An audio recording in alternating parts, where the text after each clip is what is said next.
This conference will now be recorded.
Okay, welcome everyone.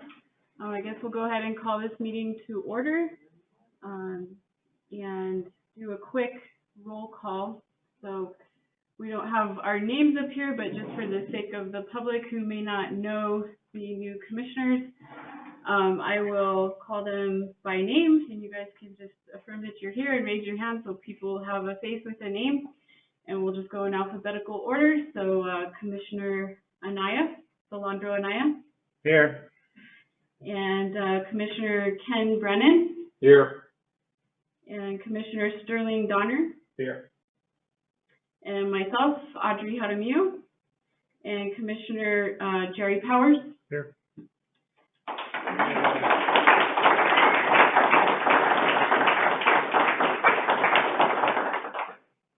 So thank you all, and welcome to all of you who are here in person and also joining us online in the GoToMeeting, and on Facebook it is streaming as well. So the first item on the agenda, of course, is our Pledge of Allegiance. Go ahead and stand. I pledge allegiance to the flag of the United States of America and to the republic for which it stands, one nation, under God, indivisible, with liberty and justice for all. I salute the flag of the state of New Mexico as the symbol of perfect friendship among united cultures.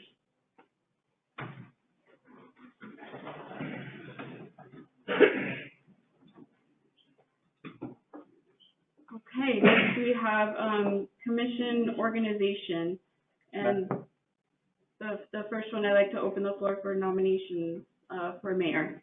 Madam. Yes.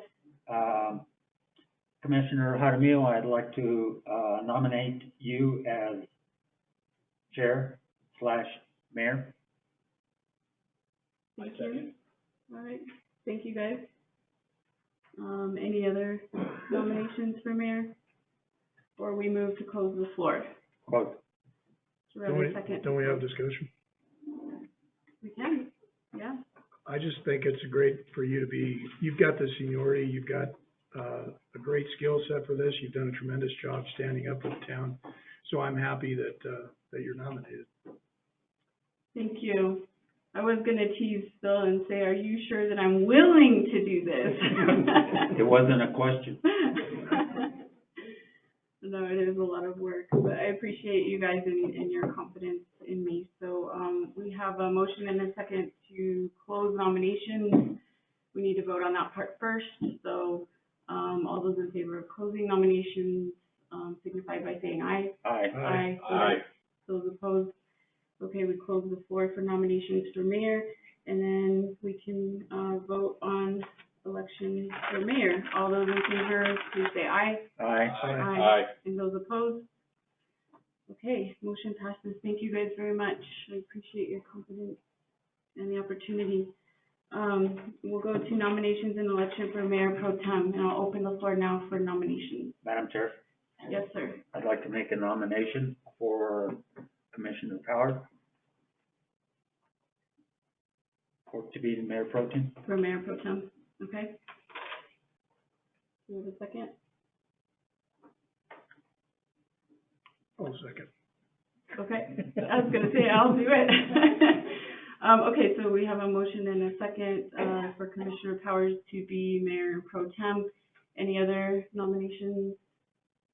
I'd like to nominate Ken Brennan for mayor pro tem. Okay. All right, do we have a second? I'll second that. Wait. You guys are making my job hard already. Nothing's What supposed do to I be do easy. now? Okay, so I guess, which order do we take this in? Discussion. Where's our, okay, let's move to discussion then. So I'd like to hear from Commissioner Donner as to why he nominated Ken. I think Ken's a great guy, and I think you do a great job as well. Oh, I'm sorry. I guess you have to get pretty close to this. Is that okay? Can you hear me in the back? Okay. So I was just wanted to say I think Ken would do a great job. I'm willing to do it because I know it's a fill-in post, and I'd like to learn a little more about the conducting of the meetings as well. So I'm willing to do it. I also think Ken would do a great job. I'm sounding like Ralph Hill, I think, during the election. But that's my comment.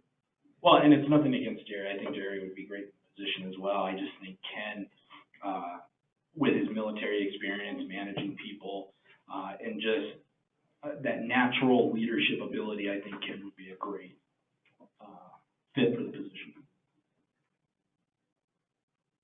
Thank you. Madam Chair, I have a question. Commissioner Anaya? First of all, let's talk about the role of the vice. The pro tem mayor really doesn't have any duties as far as managing people. That becomes the job of the manager. He or she is the one that does all the managing for staff. As a matter of fact, we don't even deal with staff when it comes right down to it. So just as a clarification to Commissioner Servant, that it was just an FYI. No, and I understand that, but there's a difference between leadership and management. You can be a manager all day long, but people follow you when you're a leader. They don't necessarily have to follow you when you're a manager. I just think that leadership ability is important, regardless if it's mayor or mayor pro tem. You still need people to respect and follow you, and I'm not saying that we couldn't do that with Powers either. I mean, Powers, he'd be more than capable of doing the position as well. That's my point of view. Management has nothing to do with it. It's just leadership. And then just to add to the discussion here, Mayor Pro Tem does serve in the absence of the mayor. So it would be running meetings and other things as necessary when the mayor is absent. There are also some internal control things that we have built in for separation of duties from an administrative perspective. We do delegate most of the executive powers to the town manager, but retain that power. Of course, we delegate it to the town manager, but we also are a big part of the checks and balances within the town. And so things like signing checks, for example, or I think one of our policies has, the mayor reviewing the bank statements unopened and things like that, to where there's just checks and balances on the administration. And so that would be another, role that this person would have, would be running meetings, probably attending ceremonies, being the legal head of the town, when the mayor is not available. So just wanted to mention that too. And then I guess I'd like to hear from Commissioner Brennan about your thoughts on this. Well, it is a 2-year position, correct? No, It has to be redone every 2 years.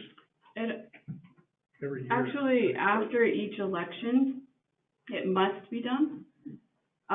We could add into our operating resolution to do this once a year, but I don't believe it's there right now. But for sure, we're required to, reorganize after every election. So, And the way I'm looking at this is, so whether it be a year or 2 years, I was going on the assumption for 2 years. Since I have a 4-year term, there would be continuity, because after the 2 years, I would still be here to be able to support whoever would be the next mayor pro tem and the next mayor. So that would add to that continuity, instead of at the end of the 2 years, the possibility of not having the continuation of service. so continuity. Okay. Any other comments, discussion, and questions?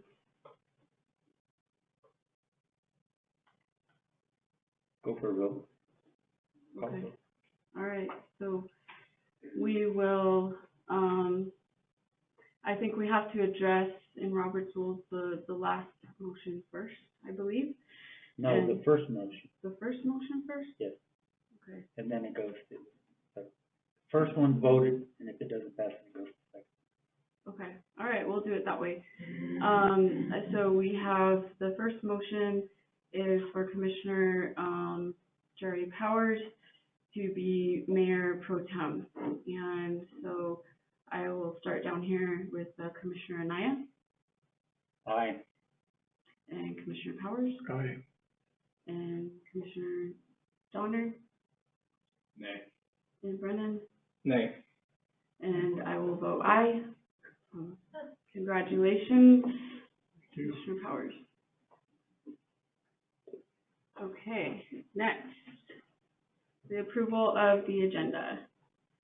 Just need a motion to approve the agenda, or, any changes that you all need, please add that into your motion. I'll make a motion to approve tonight's agenda. I second. Okay, it's been moved and seconded, let's go to discussion, any discussion on the agenda? Madam Chair, Yes, I would like to make a, correction on the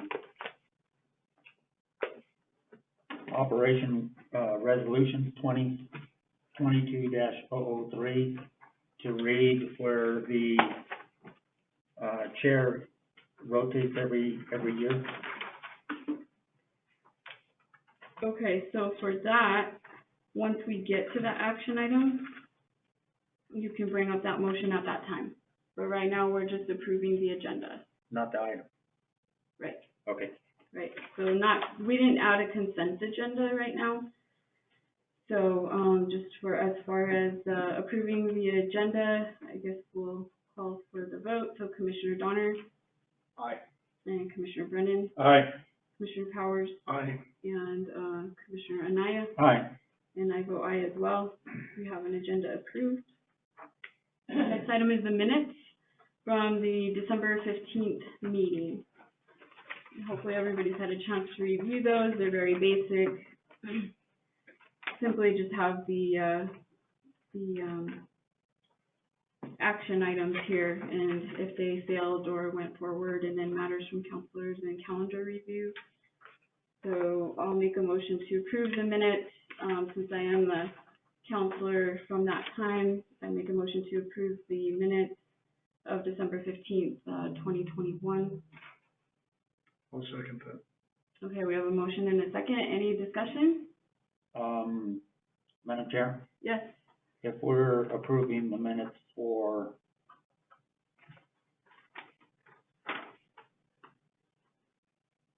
November, or December 15th, we also have on the consent agenda, the minutes for approval. Are you eliminating those at this particular time? At this time, because of the long agenda and the workload and, limited work ability of the interim clerk, we, just included December 15th at this time. And then we will have to readdress those, other council meeting minutes at another point. Madam Chair, thanks for the clarification. I'm just wondering if they're on the consent agenda, and we approve those, it doesn't, only it died for lack of second, I see what you're saying, okay, I'm fine with that. Okay, yeah, good clarification. So it does say in the minutes that they died for lack of a second, so it's not like we're approving them, it's just we're approving the minutes. So we will have to readdress, the older minutes. Good point. Any other discussion? Okay, so we have a motion and a second to approve the minutes of December 15th. I guess we can just do those. All those in favor signify by saying aye. Aye. Aye. Any opposed? Right, motion passes. Okay, next we have public comment, on agenda items. And so, do we have a sign-up sheet with anything, Chief, or Jesus?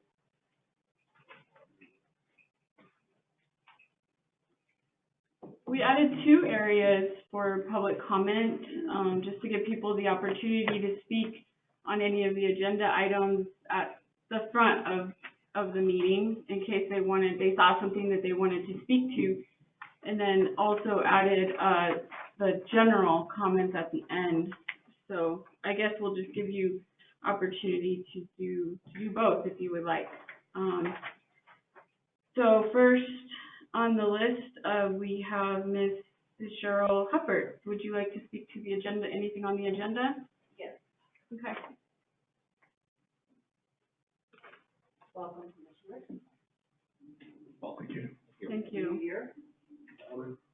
I am a little confused, not to throw a negative note, but, you guys come into office January 1st, but it looks like that you've already done some things. Like the draw for the years, the terms, seemed like that should have happened at this meeting, and not before the first year, just something I'm kind of questioning. The other thing I'm concerned about, and looking at the agenda, a lot of people are already on this list to take certain responsibilities. The commissioners, on the government board and everything on page 2 and 3, but it seems like that you would have had to have that discussion for us to know that you wanted to do that, and that seemed like that discussion would have happened at this meeting, but it sounds like somewhere along the way, a meeting has already taken place, or emails or something, a rolling quorum.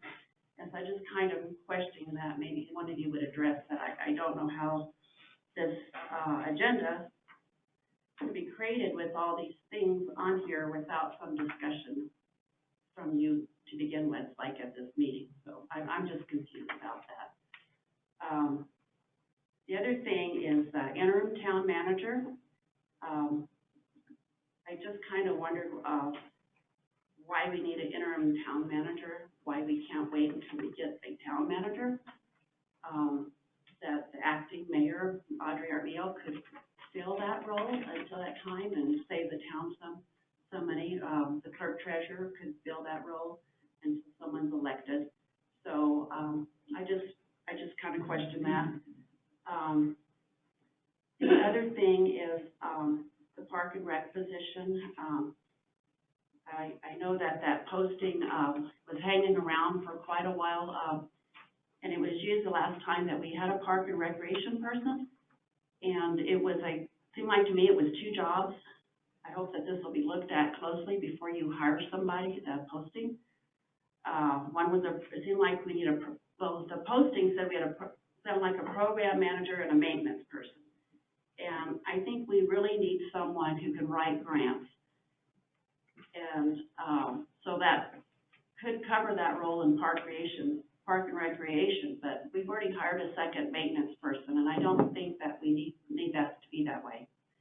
So I'd like you to think about that. And then, the grant writer, I think is real important when you're hiring. And, lastly, on your operating, resolutions, I really don't like the donating time to another person.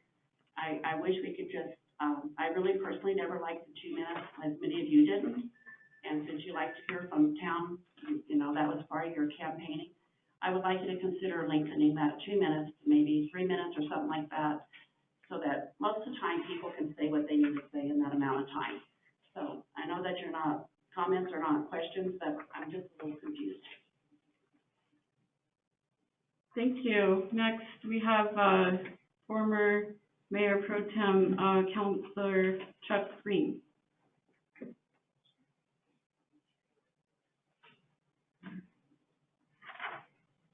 Well, I have some commissioners about that.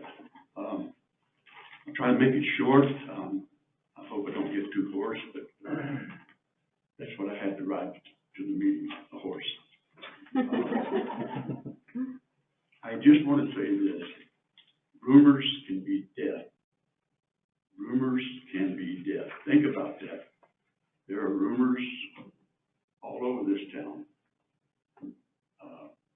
I don't know how many rumors have turned to truth, how many rumors have turned to falsity, but I implore you, before you make any decisions, especially about discharging people, that you have it nailed down pat, and there's no question, because it's not a good start for a commission to have, and it's not a good thing for the citizens to have to suffer from. And they will suffer, believe me, on every discharge if it's not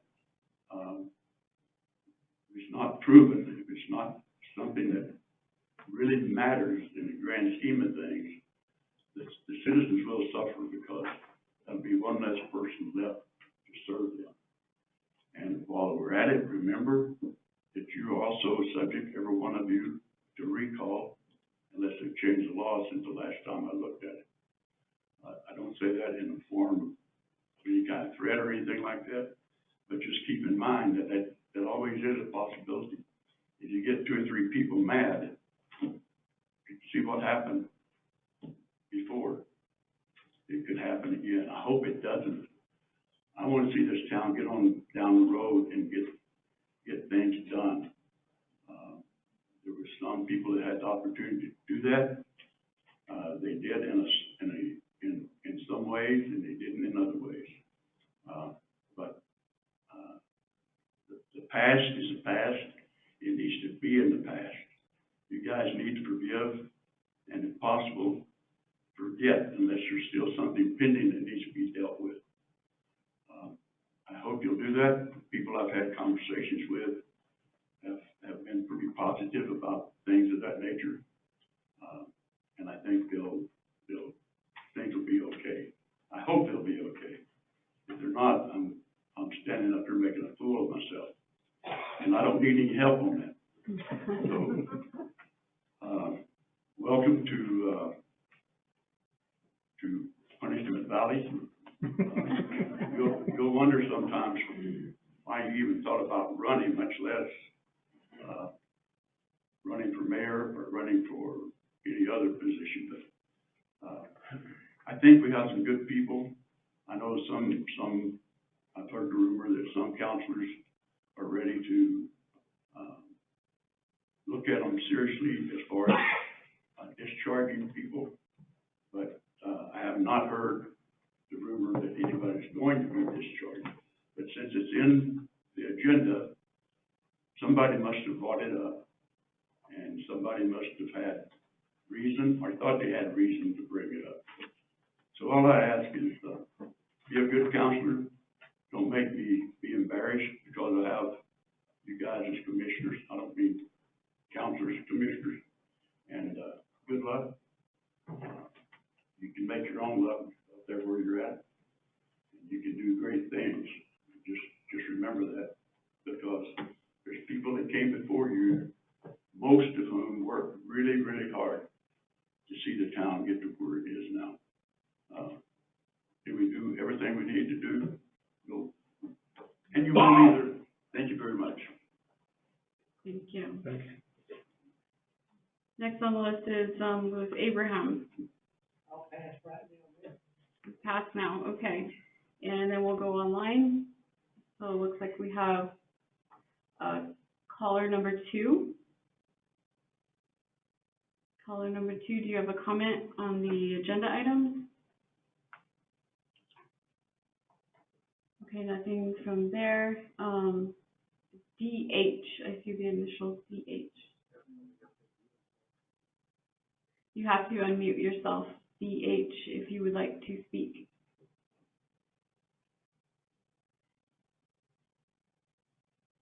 Okay, what do we have here as far as guest? Okay, so whoever has the screen name guest, you'll have to unmute yourself if you would like to speak for public comment on agenda items. No comment, thank you. Okay, thank you. And next is Karen Kaiser. If you would like to speak, please unmute. Just congratulations to all of you up there. Good first meeting so far, and I'm really excited to have all of you in service to the town of Edgewood. Unlike former Commissioner or Councillor Ring, I'm not worried. I am confident and hopeful and have every faith in all 5 of you. Thank you. Thank you. Next we have KF. You have to unmute yourself to speak if you would like to. Thank you. KF. Nothing at this point. Okay, thank you. Linda Burke. Nothing at this point, just watching the meeting. Thanks. And Mark Mull. Nothing to say. Thank you for being with us. All right, thank you, Mark. Let's see, any others? Do we have, is that everybody? Okay. All right, sounds like that is everyone on the meeting and the calls. So next is commissioner comments in alphabetical order. So we have Commissioner Filonina. Thank you all for coming tonight, and for all of you that are on video with us. This is the year of 2022. 2021 is past, and as Chuck said, for forgiveness, I've never had any hard will towards anybody, and I never will. This is my town.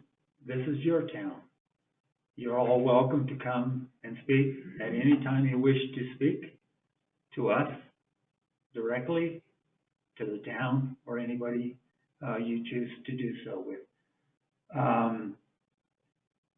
If you noticed, one of the big changes already is when you drove up, you could see outside.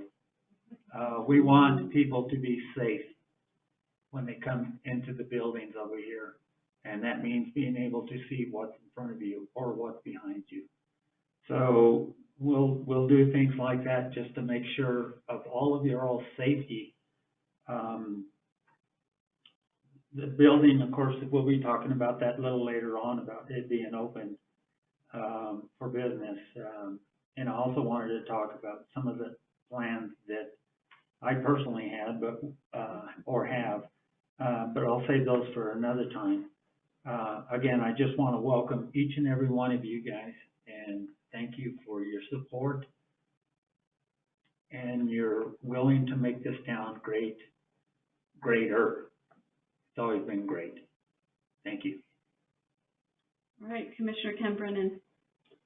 First, I want to start off by thanking the people of Edgewood for giving me this opportunity to serve. It's a great honor for myself. And to let everybody know that we're going to be working really hard while we're here. There's a lot of items on the list that we've already have to start with. And I want to continue to encourage everybody that when they have ideas that they want to see things happen, to bring those to us so we can work on that. We are here to work for you, all right? You put us here, and we work for you.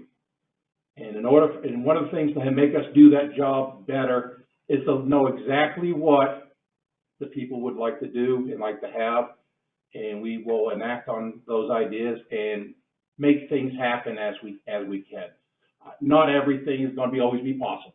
All right, there's limitations to everything, but we're going to try to do as much as we can and keep everybody satisfied within the town. I know you can't please everybody, but it doesn't hurt to try. With that, when I was Chief Petty Officer in the Navy, was going through the initiation of a new Chief Petty Officer. That's something the Navy does when a person reaches the rank of Chief Petty Officer. They go through what we call an initiation, and it's basically to indoctrinate them to their entire new job, because their entire life changes when they come just from a standard enlisted person becoming a chief. And this chief selectee came up to me and he says, "Ken, you know I made chief and I'm scared to death to screw up." And I told him, and says, "Well, that's good. If you're scared of screwing up, then you know what's going to happen. And the thing is to not let your mistakes define you, but learn from those mistakes and go forward and don't repeat them and make things better." That same individual, when I retired, he had made Master Chief.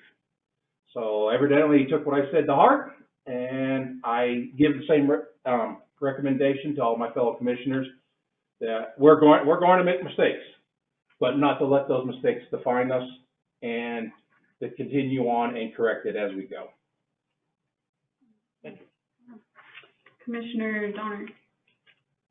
Well, I just want to echo what everyone else has said up here. Thank you guys so much for the opportunity for us to serve you. It's an incredible honor. I'm very humbled. We are going to work. I can't speak for them. I'm going to work as hard as I can for you guys. If you guys ever need anything, my door is open, my phone is on. Don't hesitate to reach out. We are here to serve you. It's what you elected us to do, and that's what I plan on doing. Thank you. All right. I just wanted to say Happy New Year to everyone, and again, glad that you're here joining us. And thank you so much for those who already sent in their interest to serve the town in various ways. We really appreciate that. And the transition didn't get as early of a start as it probably could have if there had been cooperation, but we were able to, I think, have a strong start here with experienced people, and that's the important part. As everybody knows, there has been turnover, which is common in the change of leadership or administration, but the important part is that the town's business still gets done. And so it's very important, I think, to everyone here that we are serving you well. We are serving the town, and not stopping operations, but to continue them timely and in a good way. So in moving things along, I did spend quite a bit of time here at Town Hall and speaking with others in departments throughout the town in December, and of course now in January, and was able with the interim clerk to pull together most of the agenda here. The staff has been incredibly supportive, so I just want to thank all of them who have been supportive, and you know, even just like Chuck bringing in the light and running and doing that today, and working with Commissioner Anaya on getting that done. And so I just appreciate everyone's support, and you know, just in really thinking about customer service and who we're serving here, and the importance of that, to always keep that in mind. And also the staff, the team members, I call them better than staff. The team, I think, is just really glad and looking forward to moving things forward with new leadership. And so it's just encouraging to me. We have, of course, everyone knows we have a lot of great team members, and we are adding more. I think one of the most important things is to get P&Z up and running. And again, after the resignations that happened, I think in October, a lot of the hearings were delayed. And so for now, the commission is going to hear those this week on January 5th in the evening to kind of catch up on those. And so you all are welcome to attend if you would like. That's in our calendar section. We will have some team luncheons and things that we'll post if there's a possible quorum, and just, you know, trying to get things back on track and things moving forward again after have been stalled for a while there. And yeah, I guess that's what I have to say. Also, thank you, commissioners, for being willing to serve. It's a big job, like Mr. Ring said. Sometimes you'll wonder why you chose it. So, all right, Commissioner Powers. So first, I'd like to thank Commissioner Anaya and Chuck for shedding some light on the parking lot. That's been a big problem for a while. I want to say thanks to everybody who has participated tonight and who come to help us celebrate the first inaugural meeting for the town. As Commissioner Brennan said, it's not always going to be perfect, but we are really working hard. Everybody, I want to thank the commission. Everybody's worked really hard to try to get everything off to a running start. I think that the wheels came off the cart toward the end after the election happened in town hall, and we're trying everything we can do to get the town just functional again, to get the wheels back on the cart and get it moving. After that, we'll be making systematic improvements as we can. We want to listen to the people. I'm going to advocate for a town hall meeting sometime in the next couple of months. I think first we have to get the town functioning, and then we need to hear from the public about the direction that the cart ought to be going. First, it has to be moving, and then it has to be directed. The other thing is I want to talk about, I'm going to advocate for some serious public communication, because that wasn't happening, and I think it created a lot of ill will toward the government in town. We need to earn your trust. One of the ways of doing that is through letting you know where things are when we took office. I'm going to advocate for a dashboard on the town website that will show the performance levels of the problems as they exist, and then the systematic improvements that we'll be making. So trust is earned in drops, they say, and lost in buckets. So we're going to try not to kick the bucket open and earn your trust drop by drop. So I appreciate your participation, and thank you all for being here tonight. Okay, next section is matters from the interim deputy clerk treasurer, and I'm going to fill in here for her. And the first item is on codification, and that is something that I have been trying for quite some time now, most of the year, to get an update on. I was finally able to find out the vendor was Code Publishing LLC, and so I spoke with the lady in charge of the project, and it appears they have been waiting on information from the town for a very long time, but this fall they did receive some of the information, and we're ready to proceed with the interim deputy clerk now in I think November, December.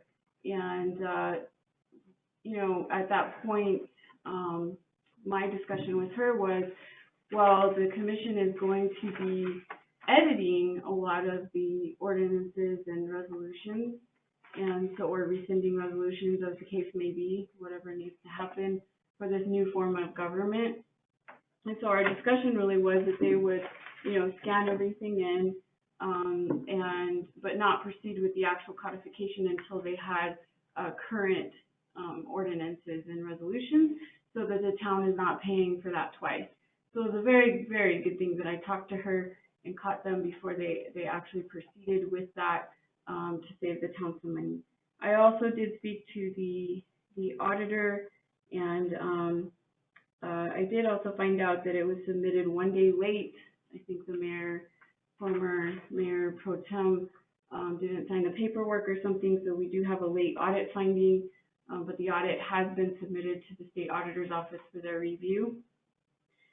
And next, construction projects, there's a list in the packet. Oh, and backing up just one step on codification, there is this, style sheet, that we can take a look at and, you know, let the clerk know if we have any feedback. Commissioners, you can do that, of course, on a, you know, each of you to the clerk.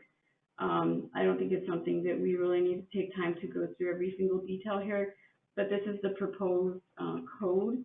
So if you do have feedback, please let the clerk know on anything that you think may need to be changed. Of course, we could talk about it now if anyone has any comments about the codification. This is just, I think, the style sheet that the former administration had approved back at the end of November. So I believe they were contracted possibly in July, and received the information, like I said, at the very end of this year that they needed. And so this is the information here on how it will be organized for the code of all of the town's local laws and resolutions. Any comments on the actual style sheet? Okay, well, if you do, like I said, if you want to take a look at it and provide any comments to the clerk later, that's perfectly fine. Next list we have is the projects, the construction projects, and I do know, and probably the interim deputy clerk may have been addressing some of these, but these are the projects that are in process to her knowledge, and so just wanted to have you guys thinking about that. I'm sure we will have to address it. We do have later on the agenda time to talk about the ICIP and any of these construction projects as well. So, and then lastly for her section, the financial reports, we did include a check run. And I don't know if you guys have any questions or comments on the check run itself. It's very detailed. And I had asked the report to be run all the way from the last report that we had through the current date. And there are still some things that need to be done in the accounting records to, again, move things forward and get things closed out for all of those months. But I wanted to just be open and transparent with the public and for the commissioners here, so that you guys had a list of checks to review. And again, if you have any questions, that's something that you could probably ask Amelia directly on your own accord, or now if you have questions, we can entertain those as well. Anything on the check run? And like I said, we'll have the financial reports forthcoming in future meetings. And to do those reports, it takes some of the tasks that Amelia needs to be allowed to do, and things like the bank reconciliation and journal entries and things like that that we'll talk about here in a minute. But once those are closed out, then the financial reports can be run and brought to the commission for review and approval.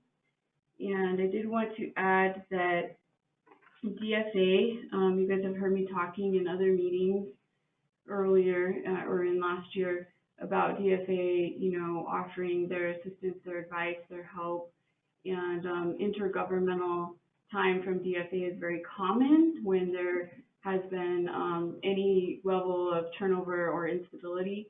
And so Michael Steninger from DFA has reserved a couple of spots for us. He called and asked if that's something we might need. And I said, sure, absolutely. So he will be able to help in January here with the quarterly reports that are due to DFA. And I think Amelia could have done those, but she was prevented from doing those tasks. So now at this time, we can allow her to move forward with those, get the financial reports done. And Mr. Steninger from DFA is a great resource to local governments and municipalities. And like I said, he'll be available to assist.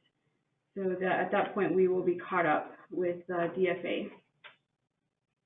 Next, for department reports, on this item, there really was so much to get done in a short period of time that we thought, well, we'll allow the department heads or anyone from the town that would like to update us and the public just with an oral report. That would be great. And then we can take your written report for a future meeting, probably the next meeting, either the 12th or the 26th, one of the regularly scheduled council meetings or commission meetings, sorry. And so with that, I think, Andrea, you are here. I wanted to thank you so much for that packet that you put together for us, the welcome packet. It was great. It was great. Thank you so much. So yeah, if you could just give us a brief kind of update for everyone. Well, good evening. Good evening, everyone. I'm Andrea Corbin. I'm the library director or the library operations manager. And I don't have anything prepared insofar as statistical stuff, so I thought I would just run you through kind of where the library is at right now. I've already been proactive and gotten word out about opening tomorrow. I kind of figured that would be taken care of tonight. I was correct in assuming that, right? Yes. Good. So we're ready to go. We'll be open tomorrow, regular hours of operation, Tuesdays through Saturdays. And we do not have our volunteers trained back up yet. So I have a staff meeting scheduled for this Saturday so I can retrain all the volunteers. So far, we only have 6 of them. They're returning. Some people have gotten jobs. Some people are, older, so it's a little bit risky for them to be interacting with the public on a regular basis.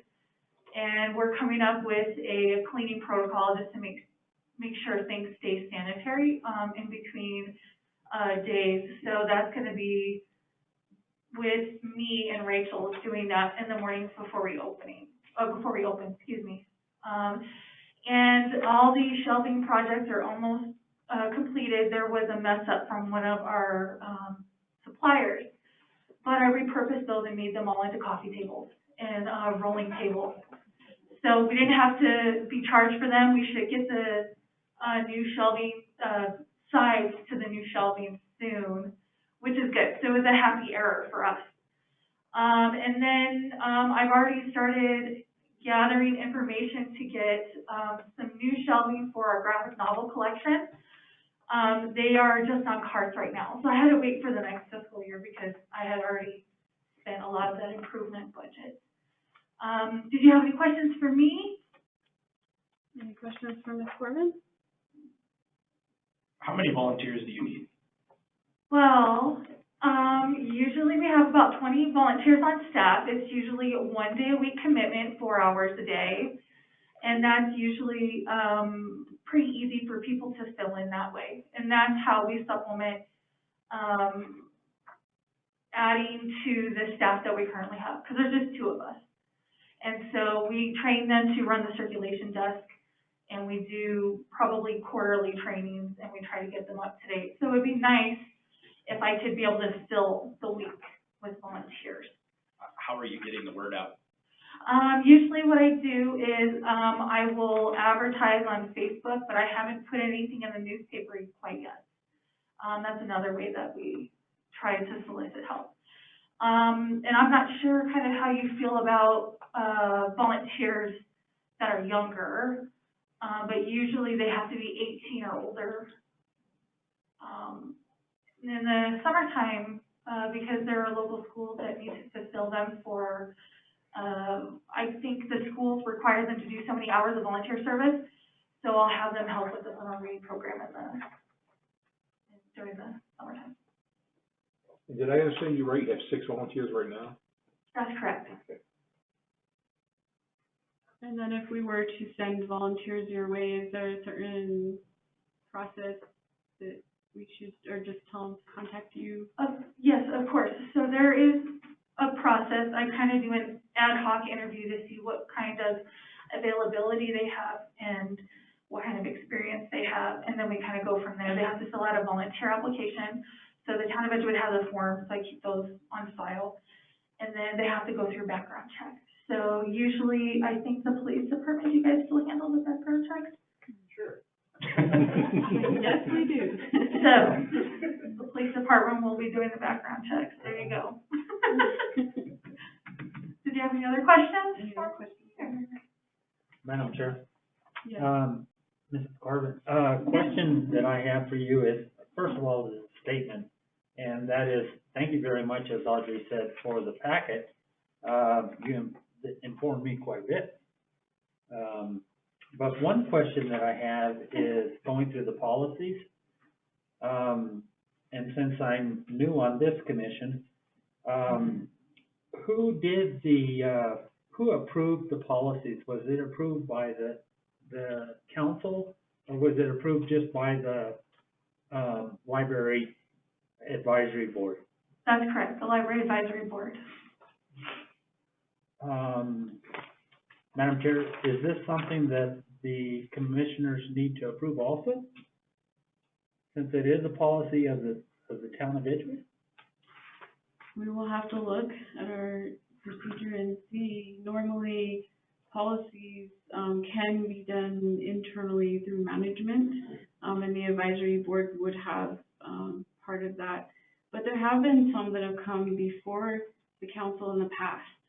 So I'm not sure that there's a black and white answer on that, but being a new form of government, I would say that that's something that we can make the determination on our own. If we want them to come, from the advisory board through administration and then to us, that would be fine.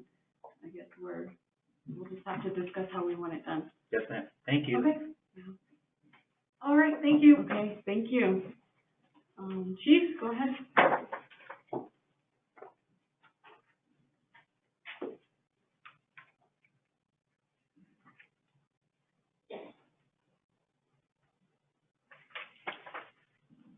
Good evening, everybody. Welcome aboard. Thank you.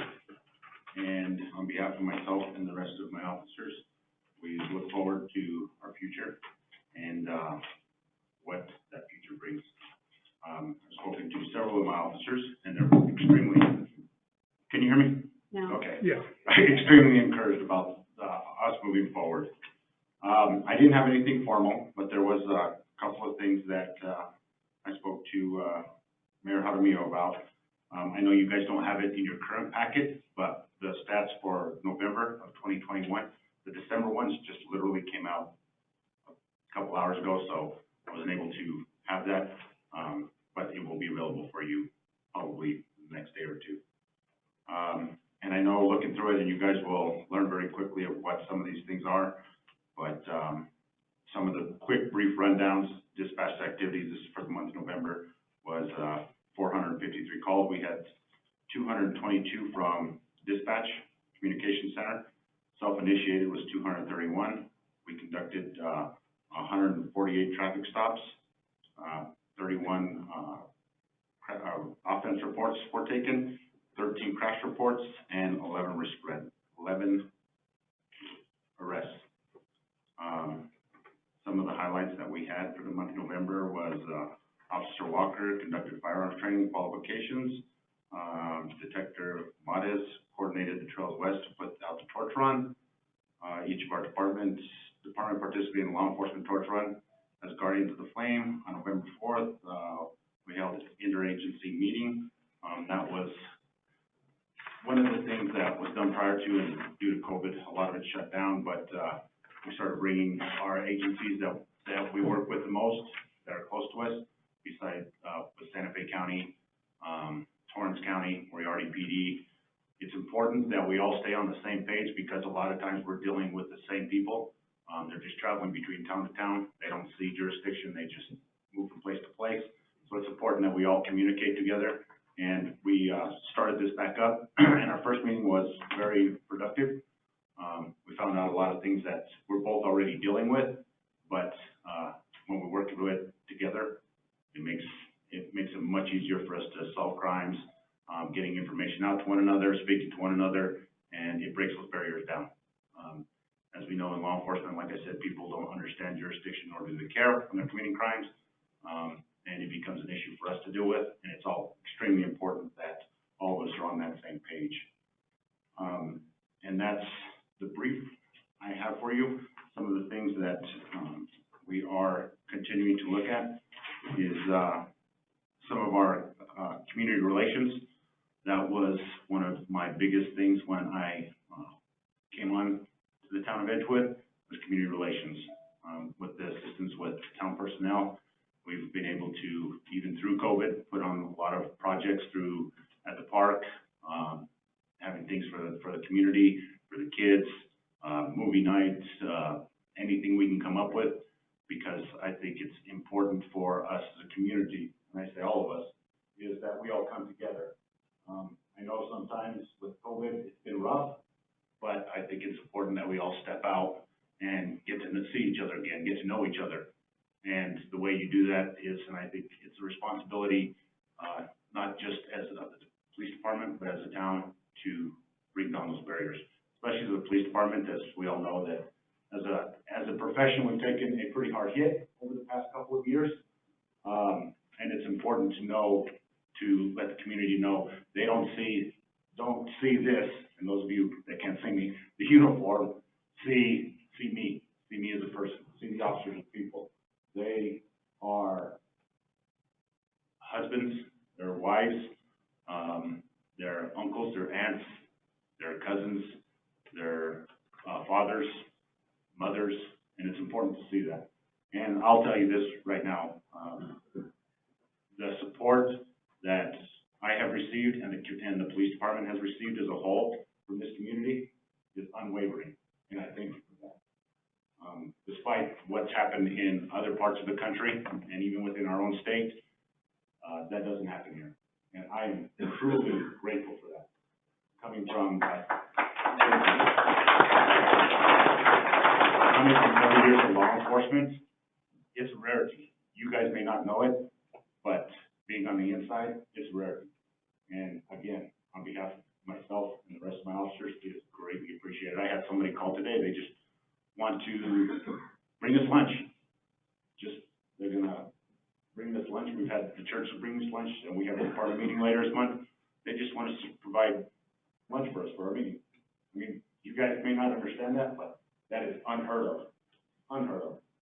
And so that's the kind of support that this agency gets, because it's not my team, it's our team. And I say ours as in the commission, the citizens, mine, everybody in here and everybody within this community. It's our team, it's not mine. My name's on the door, and I appreciate that, but it's our team. And I just like to keep it that way. Some of the other things I want to do now that we're starting to move past is crime prevention on neighborhood watch, get that restarted. Get back into that, because we can't be there everywhere all the time at all moments. It takes a community just like anything else to raise a child. It does the same to maintain a community. And then with my animal control, I have a couple of great guys. They're very dedicated to what they do. We are hoping to reopen up the volunteer program so we can get some assistance. I know I've got complaints in the past as them not being there all the time, and no, they're not. I require them to be out in the field doing their job, and it's kind of hard to balance the two. So I'm hoping once we got some volunteers in there, we can do that balance.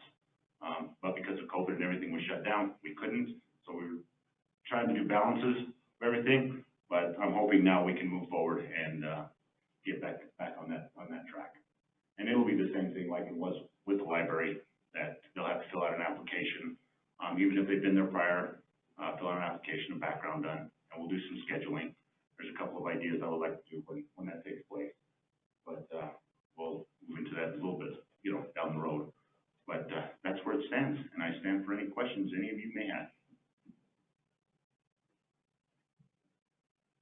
Appreciate your comments. Yeah, thank you. Thank you, Chief. Thank you. Thank you. Thank you.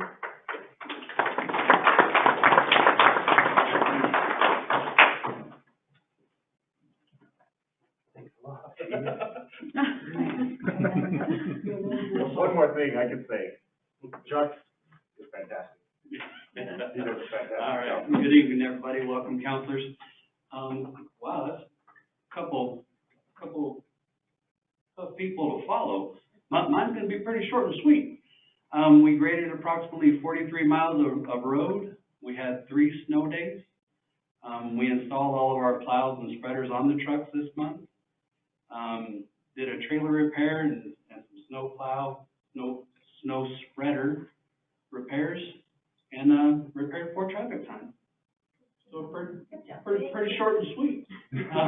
My phone's always on. I welcome any feedback I can get, as always.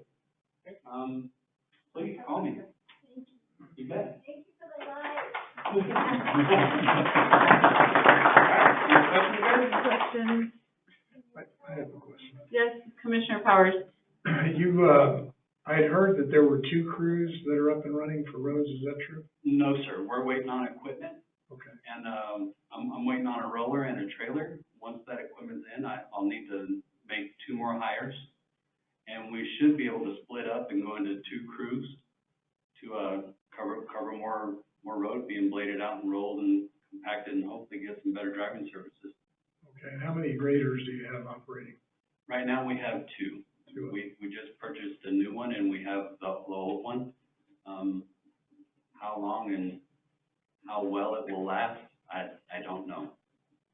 What would you think? Is it on its last legs, or is it? I would say so, yes. Is it? Okay. But you've got 2 road graders and you're doing 43 miles of road. No, currently we just run 1. Oh, you just run one. I don't have enough people to run the 2 crews as it stands. Okay. All right, I appreciate it. We haven't met yet, but I intend to remedy that soon, so thanks a lot for the Sounds like report. a plan. And my phone number is 505-401-4615. And that'll be on the town website as well. You bet. All right, thanks, guys. Chuck, Thank you. Oh, sorry. you're not getting off that easy. First of all, I want to thank you for acting so fast this afternoon. I've been working on that all morning, trying to figure out how we were going to get lights. And when I had called around, we got some pricing and stuff. I just said, no, that's not going to work. We were thinking running extension cords all over the lot. Well, I'm glad we didn't have to do that, and I'm glad that you were able to bring into the sources that we do have here for the town and take care of that problem for us. And I thank you, the commissioners, I'm sure thank you, the citizens of the town, thank you, and hopefully we'll be able to have lighting at every meeting if they're late at night like this is. So I want to thank you for that, and then also thank you for, I know the snow wasn't that bad, but it was a beginning of what's to come, hopefully, because we do need the moisture. And again, just thank you and thank the department for their service and their hard work. I know it's not that easy. I'll make sure that they get the thank you. What is your ETA on that equipment? February and March. February, March? So February for the roller, and I want to say March was for the trailer. It may be opposite. When are you going to start looking for people to use that equipment? I'm hiring 2 people. Well, I have one applicant that I'm sitting on waiting to call and interview. Just as soon as I have equipment, I was hesitant to hire people and not have equipment to put them in. Okay. So hopefully we can get the job advertised, get it out there, and let people know that there are positions available and get some qualified applicants. It's been pretty tough getting qualified people. Okay. What do you need to get a qualified person? First and foremost, have a Class A, Class A CDL. We need that to operate the water trucks, and some experience. I've had quite a few applicants. Unfortunately, it's, Class B license, working at Arby's. Not sure how they got a hold of the job opening, but yeah, we qualified people. Okay. Thank you. All right, thank you. All right. Next, we'll call up Jesus with information technology.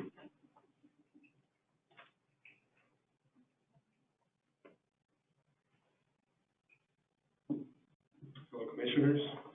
I have not much to say, but I got two things I would request. I would like to request a budget adjustment for getting some hardware for you guys to assist the term. I do have the numbers if you'd like to hear them. Probably in the bar down below on the agenda. We can address it then. Okay. And probably the next project I'll be working on for the town is going to be the income transparency. I don't know when that's going to be. I have to give it to the engineers, so probably by the end of the month, maybe, we'll be done by then. Okay.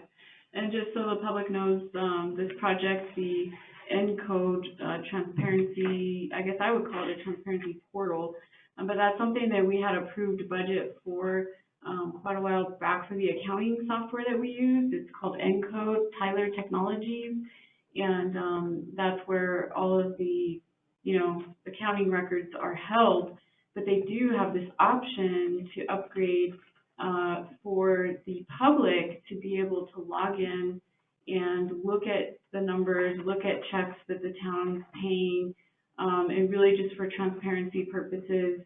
I think that's something that I've really been wanting for a long time. So it sounds like this is the next on the list for projects, and I'm looking forward to it. I just want to say the reason I got delayed was I got busy working with CAD and the GPS for the officers.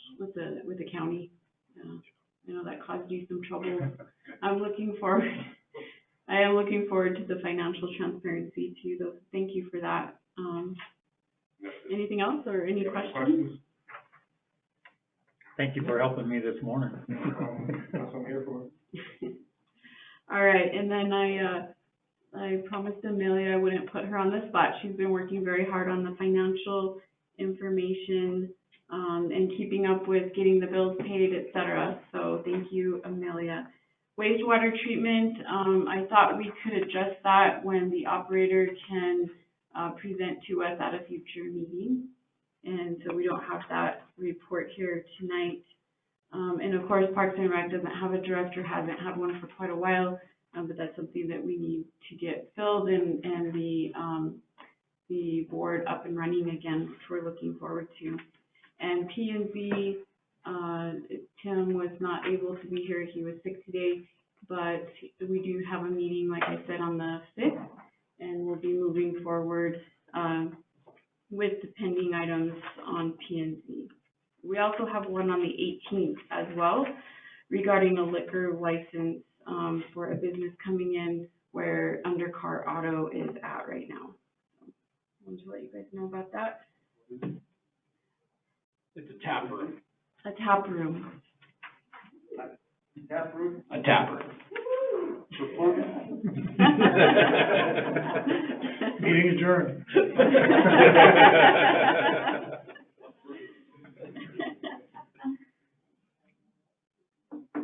Okay, anything else on department reports? Okay. All right, so now we just need a motion to go into closed executive session for this item here. And so whoever makes the motion, if you could please read the entire item here. Madam Chair? Yes, Commissioner Anaya. That's me. I'd like to make a motion to go into closed executive session as per motion and roll call vote pursuant to NMSA 1978, Section 10-15-1 H2 in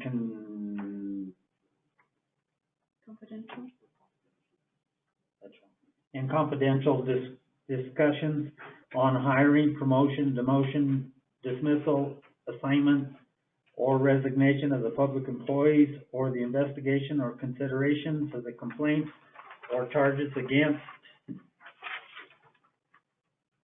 a public employee, specifically the hiring and employment contract of the interim town manager and the interim clerk treasurer.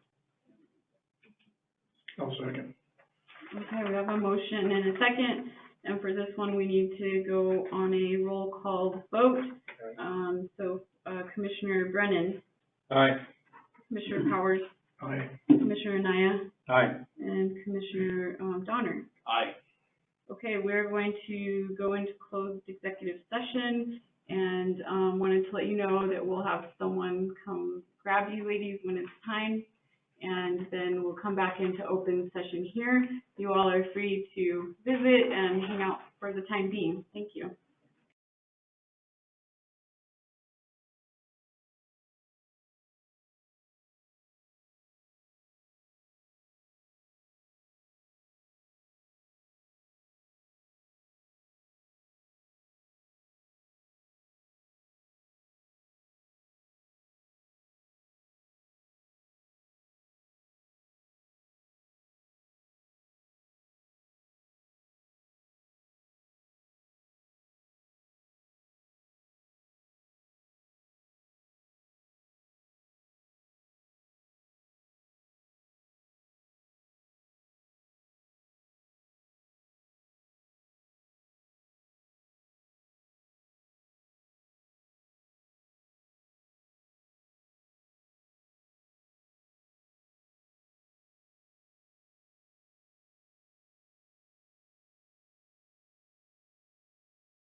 stop that year.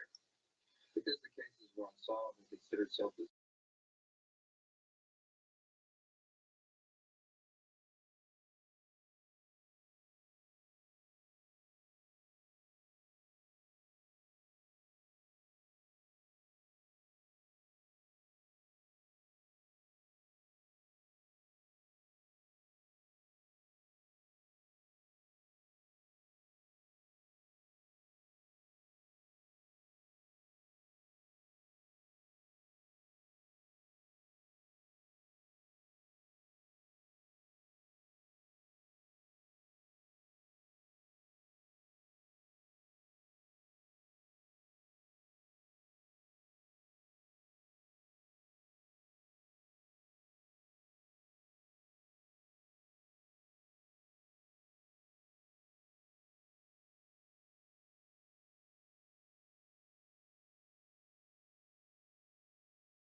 Commissioner Anaya, I so affirm.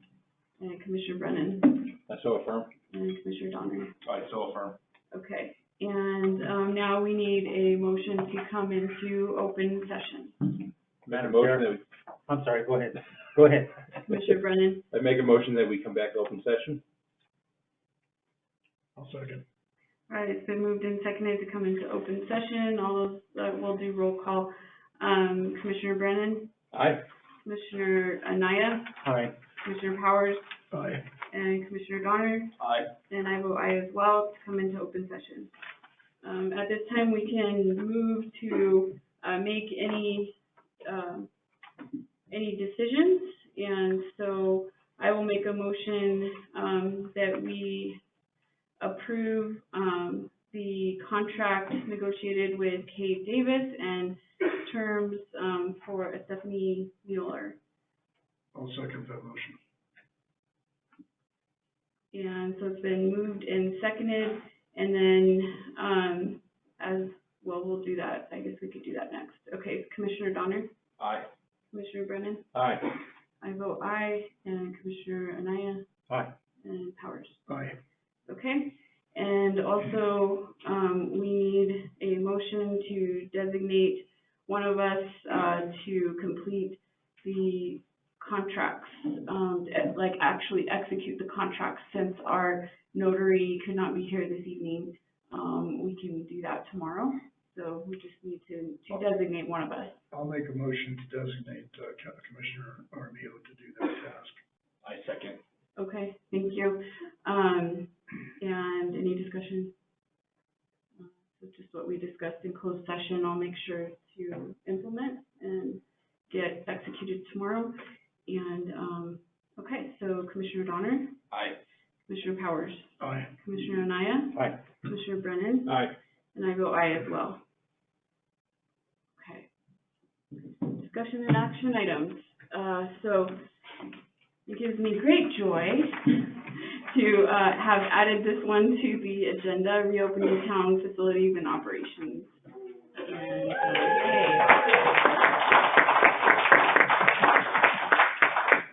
I can't tell you how many times I came here and some poor community member was trying to get into the library or, you know, whatever it was that they were trying to get done. So I am very excited, and as long as all the commissioners agree, we can, I guess we just need a motion to reopen town facilities and operations fully. I motion to reopen the town and all its facilities. I'll second. Okay, great. So Commissioner Powers, Aye. Commissioner Anaya, Aye. Brennan, Aye. Donner, Aye. and I vote aye as well.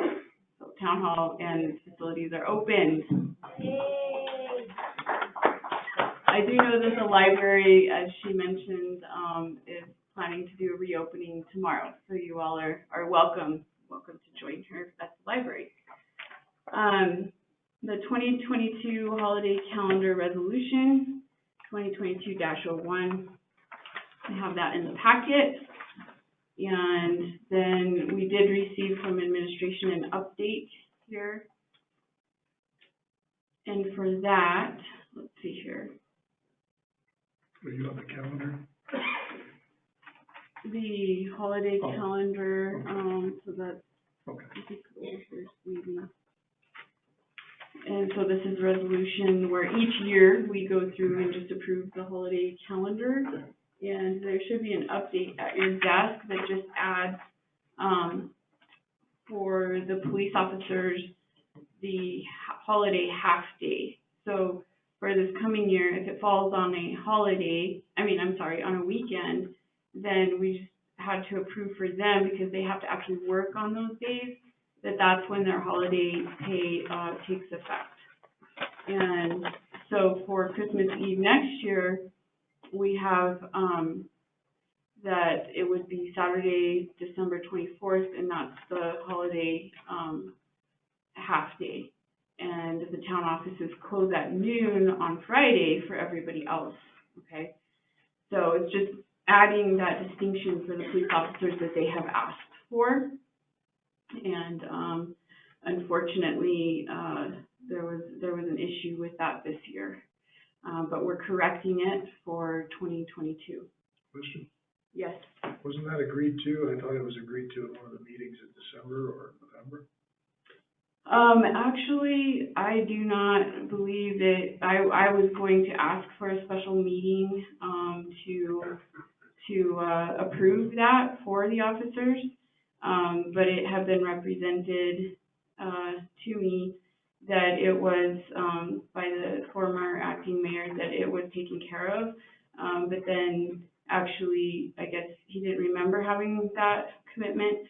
So the police officers did not receive their pay for the holidays this year, unfortunately, on Christmas and New Year's. But we're taking care of it now. So we can't retroactively pay. The State Personnel Act and the Constitution doesn't allow us to do that. So, I don't know, Chief, if you want to add anything. I have spoken to, this on? Yes. Okay, I apologize. I have spoken to some of my officers, and of course they are, disappointed. I thought that situation was taken care of.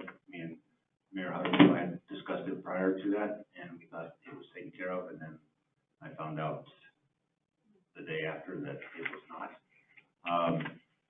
But I don't know if this is the proper time to discuss that, but to discuss this. But see, I know we can go back and pay, can't do pay, but maybe some comp time can be given. I don't know if we can do that or not. I'm unaware.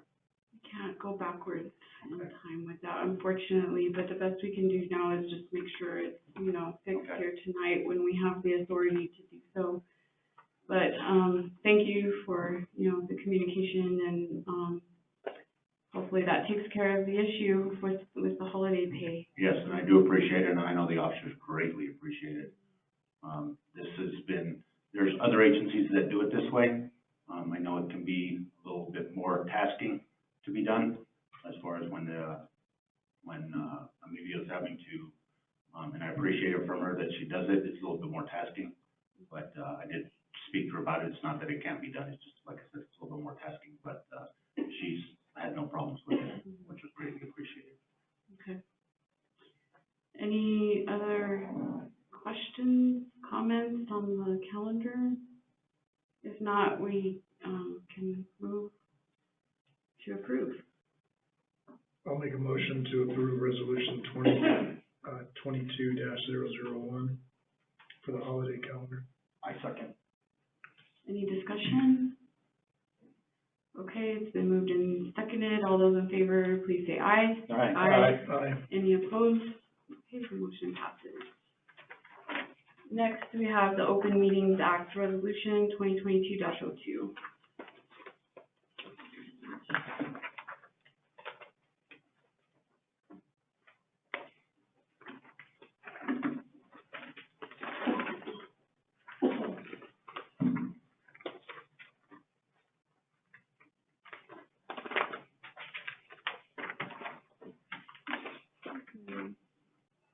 So this one has a lot of my changes, just handwritten in here, unfortunately, but we didn't, the interim deputy clerk wasn't able to find the Word document for this. And, so she wasn't able to make the changes quite yet. It's possible if we can't find the file that she may have to retype it, but at least the changes are here and presented in all its transparency for everyone to see. So I did just have some suggested changes here.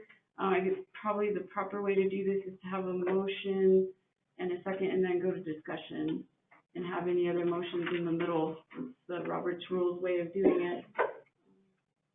So I guess I'll make a motion to approve Resolution 2022-02 with the changes in blue. I'll second. Okay, now we can go to discussion and we can change, anything that we want to with motions at this time. So in general, what I did here was to remove the mayor in general because it's mainly the commission, and fix some formatting issues, change council to commission.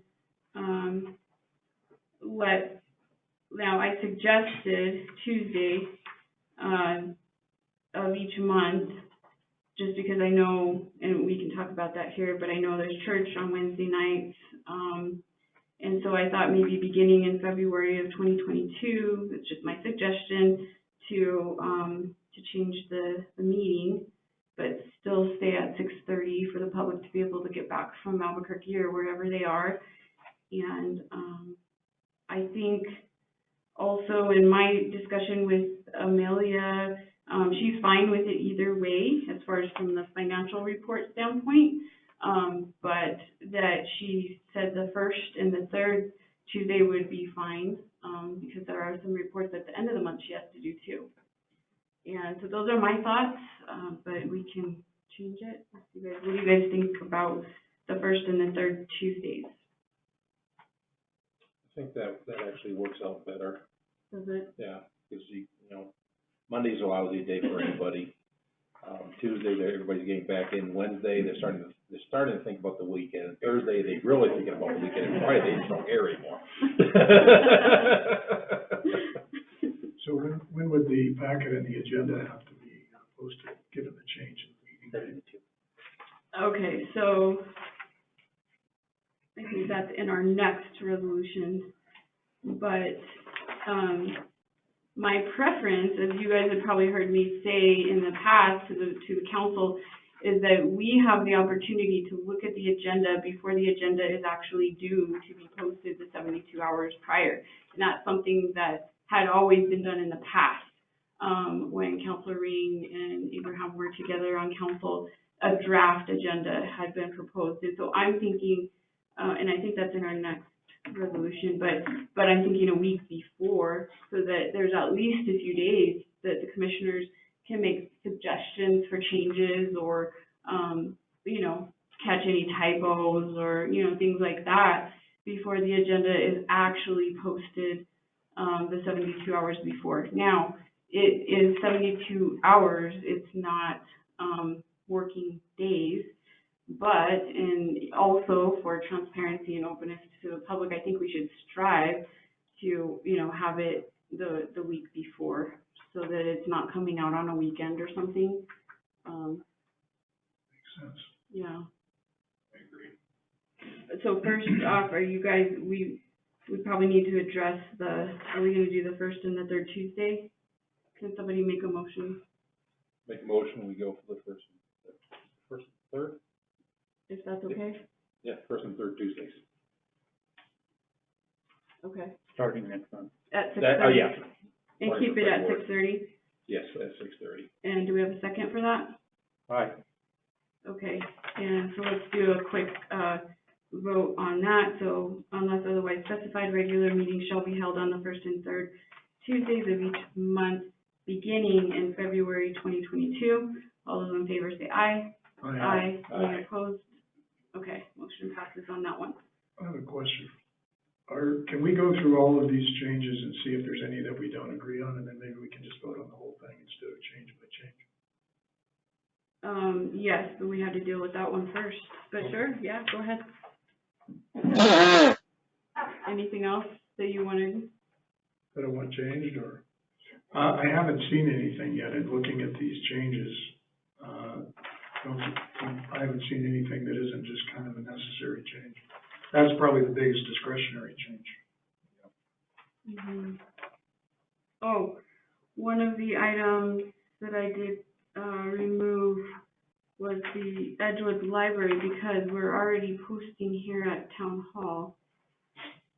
And Andrea, you're still, no. Okay.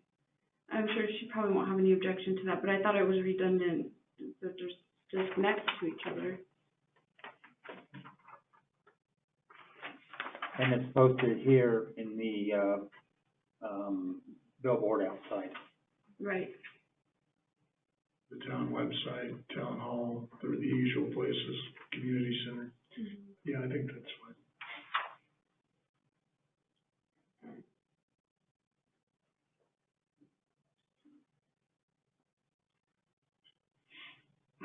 So the rest of them look like boilerplate changes to me.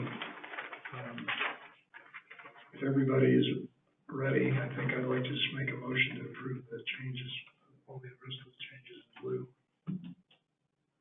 Okay, Unless somebody needs more time. Okay. So I think we made that motion already, and we have a second, so we're good. And then we made the one here that I'll have, the clerk update.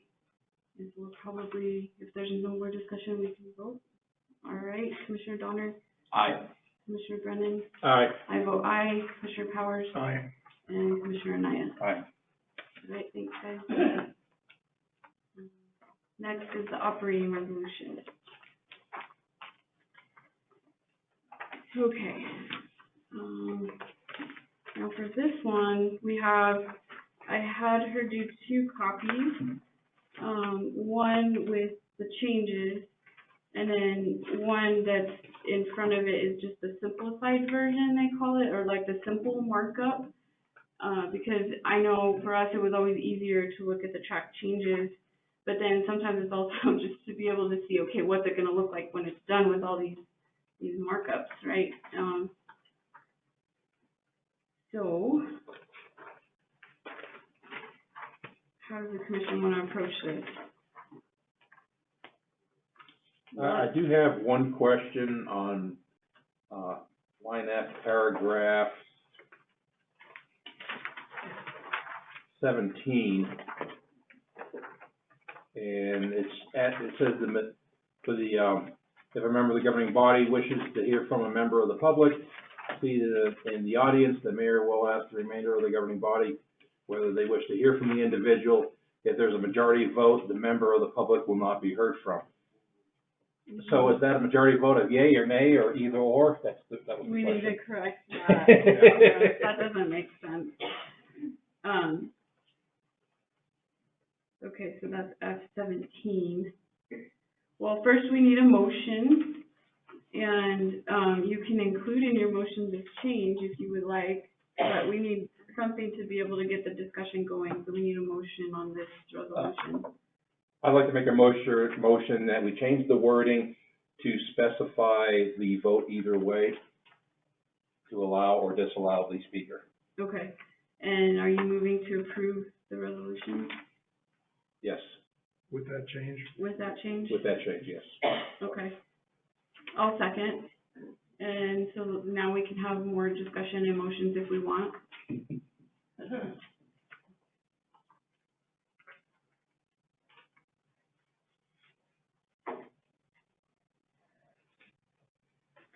So I did add in here the municipal league's definition of mayor, since we are changing, from mayor council to commission manager. And I'll just kind of go over that change a little bit, for those of you who may not, have been following that really closely. But, so the mayor council form of government, the council members are legislators, and the mayor kind of had a dual role of being a legislator and then also the executive power of the government. So you could compare the mayor in the past to the CEO, really. and then the council members as board members, right? But yet the mayor still, could participate and break ties. So that's how it was under mayor council. And there are quite a few municipalities with that form of government. There's also, mayor council with a town manager, and then there's what we have now with the voters overwhelmingly voted in was for commission manager. And the way that works is we have 5 equal commissioners up here, and then the town manager is like the CEO, and so the commission appoints the town manager. And so it's almost like, or it is, that the commission is delegating their executive power that they retain, that they have by law, to the town manager. But yet they retain all of their legislative duties, for which they instruct the town manager to carry out, okay? So you can compare it in a school district, like Phil and I were on the Board of Education in Moriarty School District. The board would hire, fire, evaluate, whatever it may be, the superintendent. And then the superintendent, you know, kind of makes sure that everything is executed according to what the governing body determines. And so that is what we have now with the commissioners. But there is also, and we can talk about this with the org chart, but I did add in here the definition for mayor according to the Municipal League's definition, which is the commissioner who is elected by the other commissioners to preside over the meetings. The mayor has the right to vote on any issue. The mayor serves as the legal head and the ceremonial head of the municipality. The mayor is also principal spokesperson and policy leader. The mayor does not hire, fire, or supervise administrative municipal employees, but does present executive level appointments and appointments for boards and commissions and representation on outside entities for commission approval.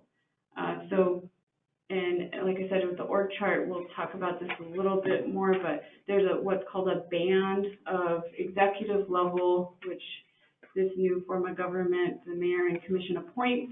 Below that, that includes the town manager. Below that is this sort of band of administrative employees that the town manager does supervise, hire, fire, evaluate, that the commission does not, right? In the past, the council was in charge of hiring, firing, and evaluating. So I just wanted to point that out because it is a significant change with the form of government.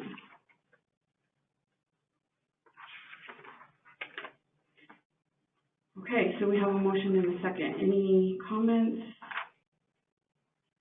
Questions? Oh, okay, let's look at D.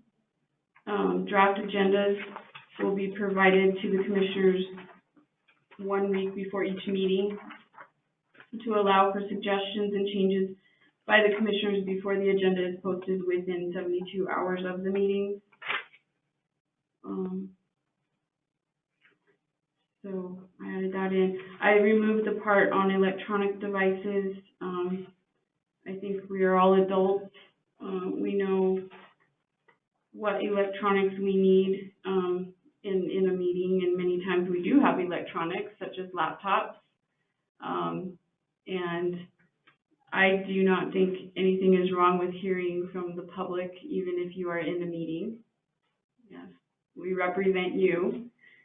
So now what you cannot do, which is very clear, is you shouldn't be, you wouldn't be texting amongst yourselves in the governing body, right? Because this is an open meeting. We're all here to talk and discuss openly and transparently. We would not be texting each other up here, right? So obviously that is, but that's not what this was saying. So I removed that. I just have a comment on F. Yes. I like the change under 3 where each commissioner has the right to add agenda items, because I know that's been a problem in the past. Mhm. and to have really full, open discussion and debates, and to address issues that are important to different constituencies. I think it's vital that each commissioner can put those items on the agenda to be either discussed or an action taken. Mhm. Yeah, and it does reference that resolution for which the judge granted us the writ on that states that each governing body member can add items to the agenda. And so I just wanted to clarify that here. Well, I've reviewed the changes and I don't see any that I would want to, that I'm not okay with. I think I'm okay with the one that Commissioner Brennan added on in his motion.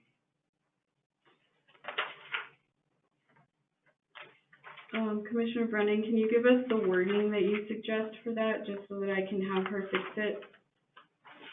Let's take a look at this again. F-17.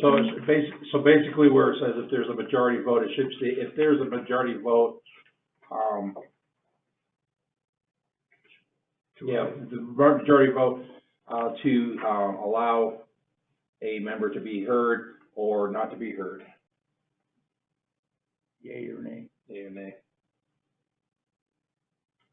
So maybe we could say, if there's a majority vote to allow a member to be heard, the member of the public will be heard. Is that? Right. Yeah. Okay. And just so the public knows, this is a provision in case somebody wants to, one of the commissioners has brought somebody in that wants to speak and has relevant information, that it's not during the general public comment period. So there's no item on the agenda for it, but can still allow somebody to speak when it's relevant to a particular subject.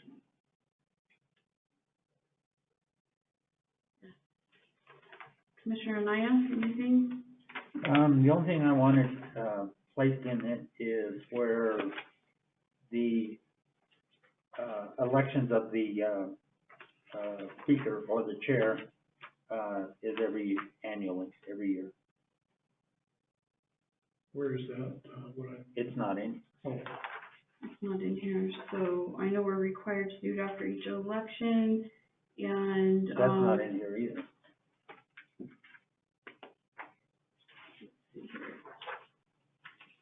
trying to find where we could add that in.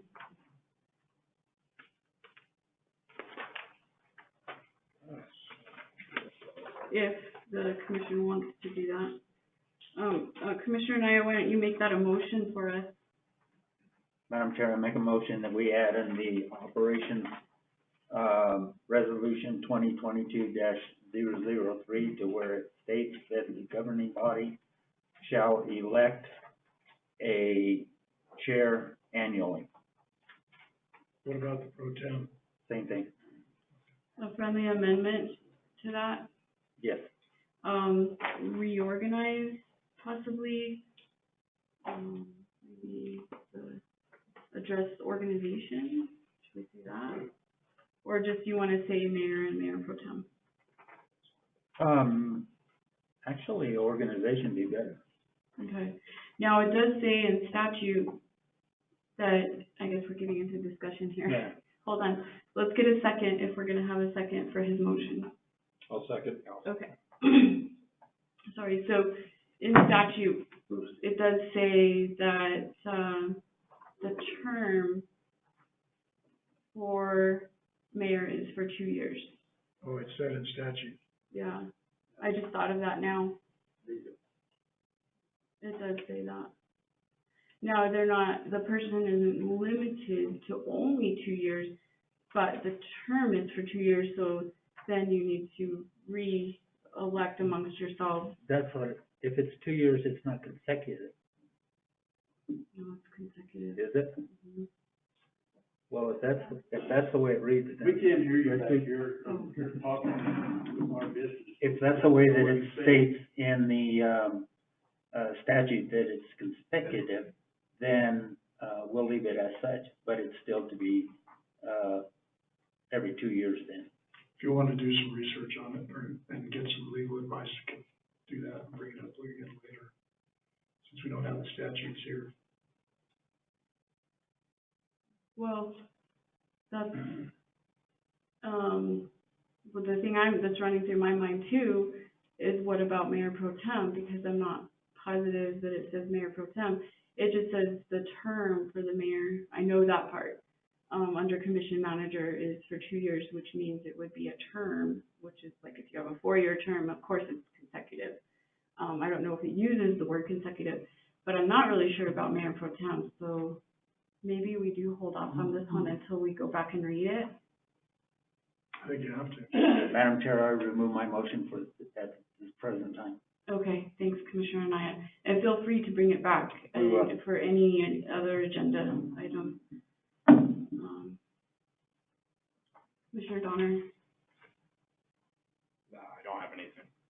Commissioner Brennan, I don't know. okay. Powers? I'm good.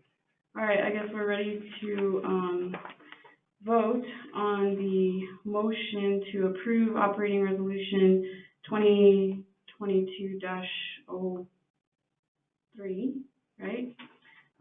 With the change to item F as in Frank, 17, to state if there is a majority vote to allow a member to be heard, the member of the public will be heard.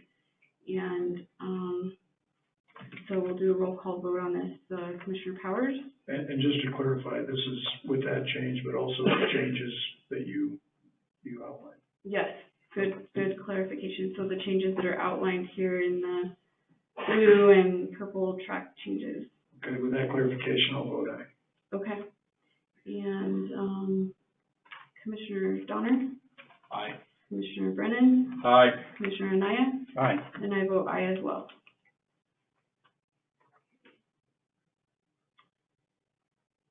Signatory Authority Resolution 2022-04.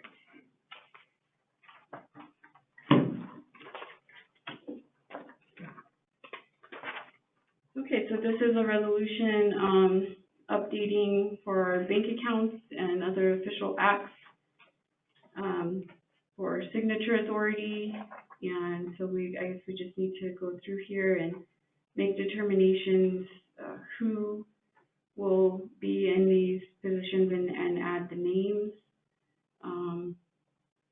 So I'll make a motion to approve this resolution 2022-004, a resolution regarding signatory authorities for all Town of Edgewood bank accounts and other official acts. I'll second. Okay. And so now we can have discussion. Does this mean the employees can get paid if we approve this? They've been getting paid, but yes, yes. No, definitely with, the commission having authority now, and of course the interim's changing, we need to update this.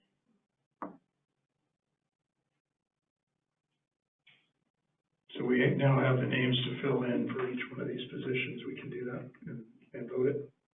Right, now I do have some suggestions, and, so the staff had drafted this for us for discussion, and as I'm, looking at it now, I do have some recommended changes. So in the audit world, or in my professional world, when we look at separation of duties or segregation of duties with checks and balances, not one person should have really too much access or too much authority. You usually want to have somebody that has access and is preparing, separate from someone who has maybe read-only access and is reviewing things. And so, in my viewpoint, on number 1 here, the mayor, I don't believe that the mayor should be on all bank accounts, but the mayor should be reviewing bank statements unopened, and I think that is in our policy. So, because I just think that's too much access for the mayor and for the town manager to have, that the mayor and the town manager should be more in a review mode, so that they can't get into the books and change things, or do something with the bank accounts. And so that's just wise advice that we give all of our clients, for separation of duties. So I would, I'll move to strike, item number 1. Do I have a second? I'll second that. Okay, and all those in favor say aye. Aye. Any opposed? Okay. So then number 2, it would be, granted signature authority for purposes of completing all other official acts of the town of Edgewood.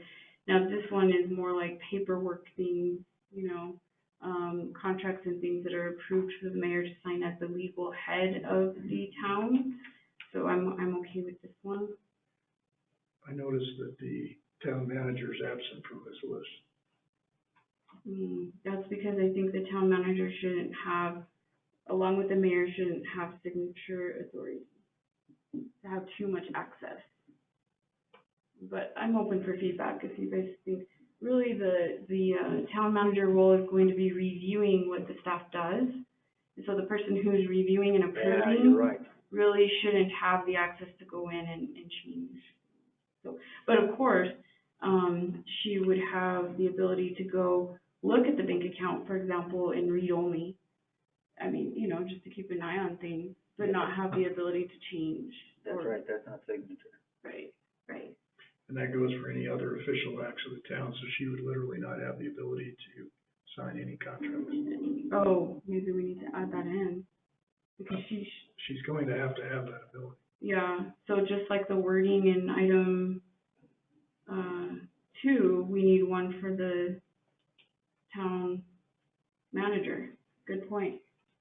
So I'd make a motion to add an item 7. Well, actually, we could make it number 1, I guess, since we've deleted 1. That the town manager and municipal official is granted signatory authority for purposes of completing all other official acts of the town of Edgewood. I'll second. Any discussion? You guys okay? Yeah, that makes sense. Okay, all those in favor? please? Aye. Any opposed? Okay.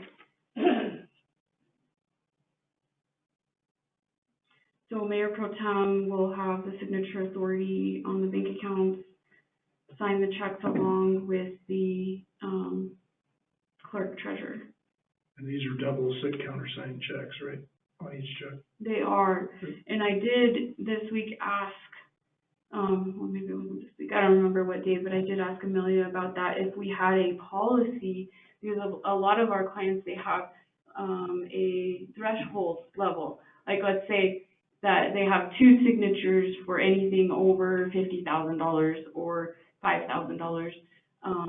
But I don't think we have that. The bank does accept the checks with only 1 signature, but I believe the town's practice has been just to have 2 signatures on everything.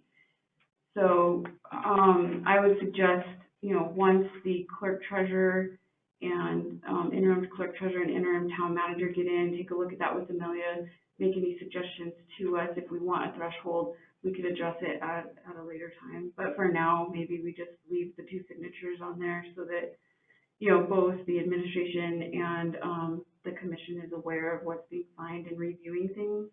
The checks do have 2 blanks on them, right? They do, they have 2 lines, yeah, so it's good for checks and balances. When we do take that up again, I'd like to actually require the bank to have 2 signatures on the check. I think it's just a good safety measure. For all amounts, you think? Well, you might set some small amount, but I think for most checks. Okay. All right, so I guess put that on the list to bring up again at some point. Are you guys okay with the rest of it? Any other discussion? Okay, so we have a motion and a second and approval for resolution 2022-004, a resolution regarding signatory authorities for all town of Edgewood bank accounts and other official acts. We are removing the number 1 item for mayor, but then replacing that with the town manager having signature authority for purposes of completing all other official acts of the town of Edgewood. And we'll do roll call. So Commissioner Powers? Aye. Commissioner Naya? Aye. Brennan? Aye. Commissioner Donner? Aye. And I vote aye as well.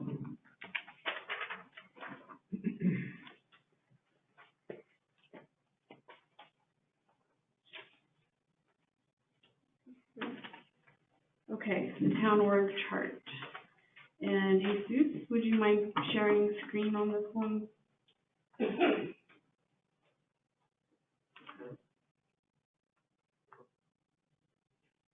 Is it not? It's not the file? No, I don't know why it's Google. I guess we could. Google it. Is it not? It's not gonna go, huh?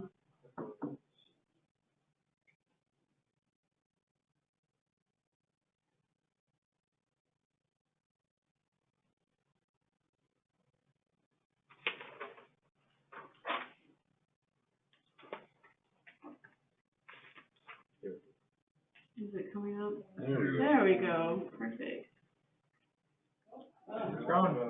He's gonna share his screen for the people online.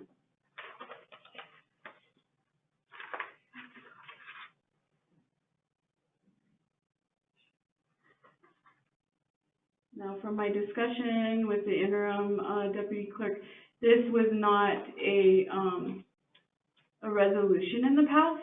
So, guys, I didn't do a resolution for this, but it is something that is usually looked at and approved. So for here, what we have, of course, is the citizens on top, right? We serve you, then the town commission and the municipal court, and of course our municipal judge, White, is elected by you all, which is a separate branch of government with legislative authority over his budget. And but he does operate autonomously, I guess the word would be, for the court. And then he does come and is certainly willing, in my discussions with him, to report to us monthly with statistics about the court, et cetera. And then we have the town manager, or I'm sorry, the town commission, and that executive band of appointments that I was talking about earlier. So the town clerk, town manager, police chief, actually the municipal league also states town attorney if we were going to have an employee town attorney, but we're not. We contract that out. And then any other that this commission may want to, any other positions that we may want to appoint in that executive band. Now, then going to the next level down, if you could scroll down, the town manager then does all of the hiring, firing. This is just a typical way, right? We could change this any way we want, but the typical way is that then the town manager would be hiring, firing, evaluating, and reporting back up to the commission for all of the departments below her.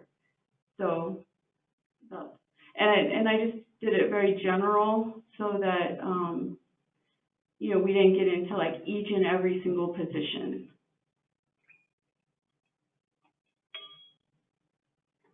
But this is the guidance that I took from the Municipal League mauling training, and also verified that with the league. And then I put, you know, the town of Edgewood's departments and everything in here. So.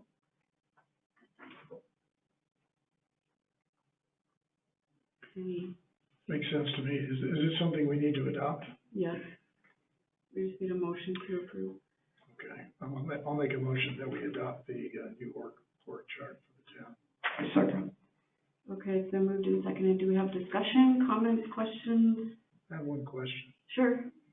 I noticed that the animal control is under the police department. I was wondering, Chief, does that work well, or would it be better under code enforcement, under P&Z? The reason it works well is because when it comes to actual enforcement, writing citations, stuff like that, that's where it works best under. And right now, because I came from an agency who had this exact same thing, and it worked better. I know they, at one point, they tried to move it into planning and zoning, but it became a serious headache for the governing body, the separation of powers, as far as citations and things of that nature, and that's where it worked best. That's what I know.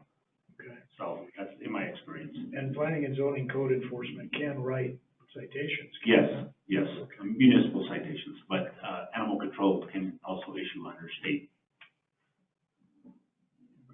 Okay, thank you. So everyone think it should stay where it is? Yeah. Okay.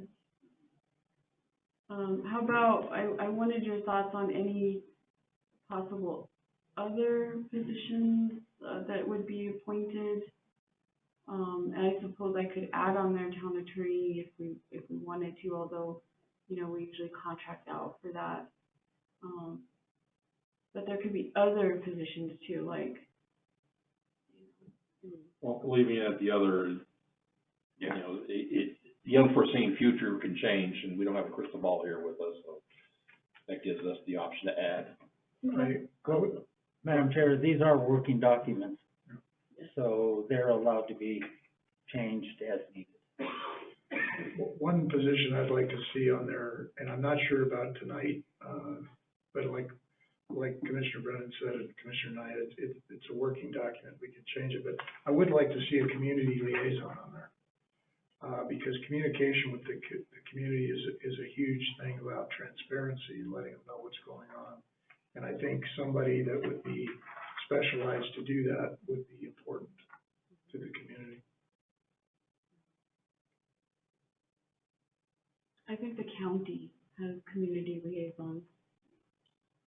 And they could even double as a public information officer to deal with information requests, et cetera. As part of that, it seemed to go hand in hand. So I'd like to see that developed.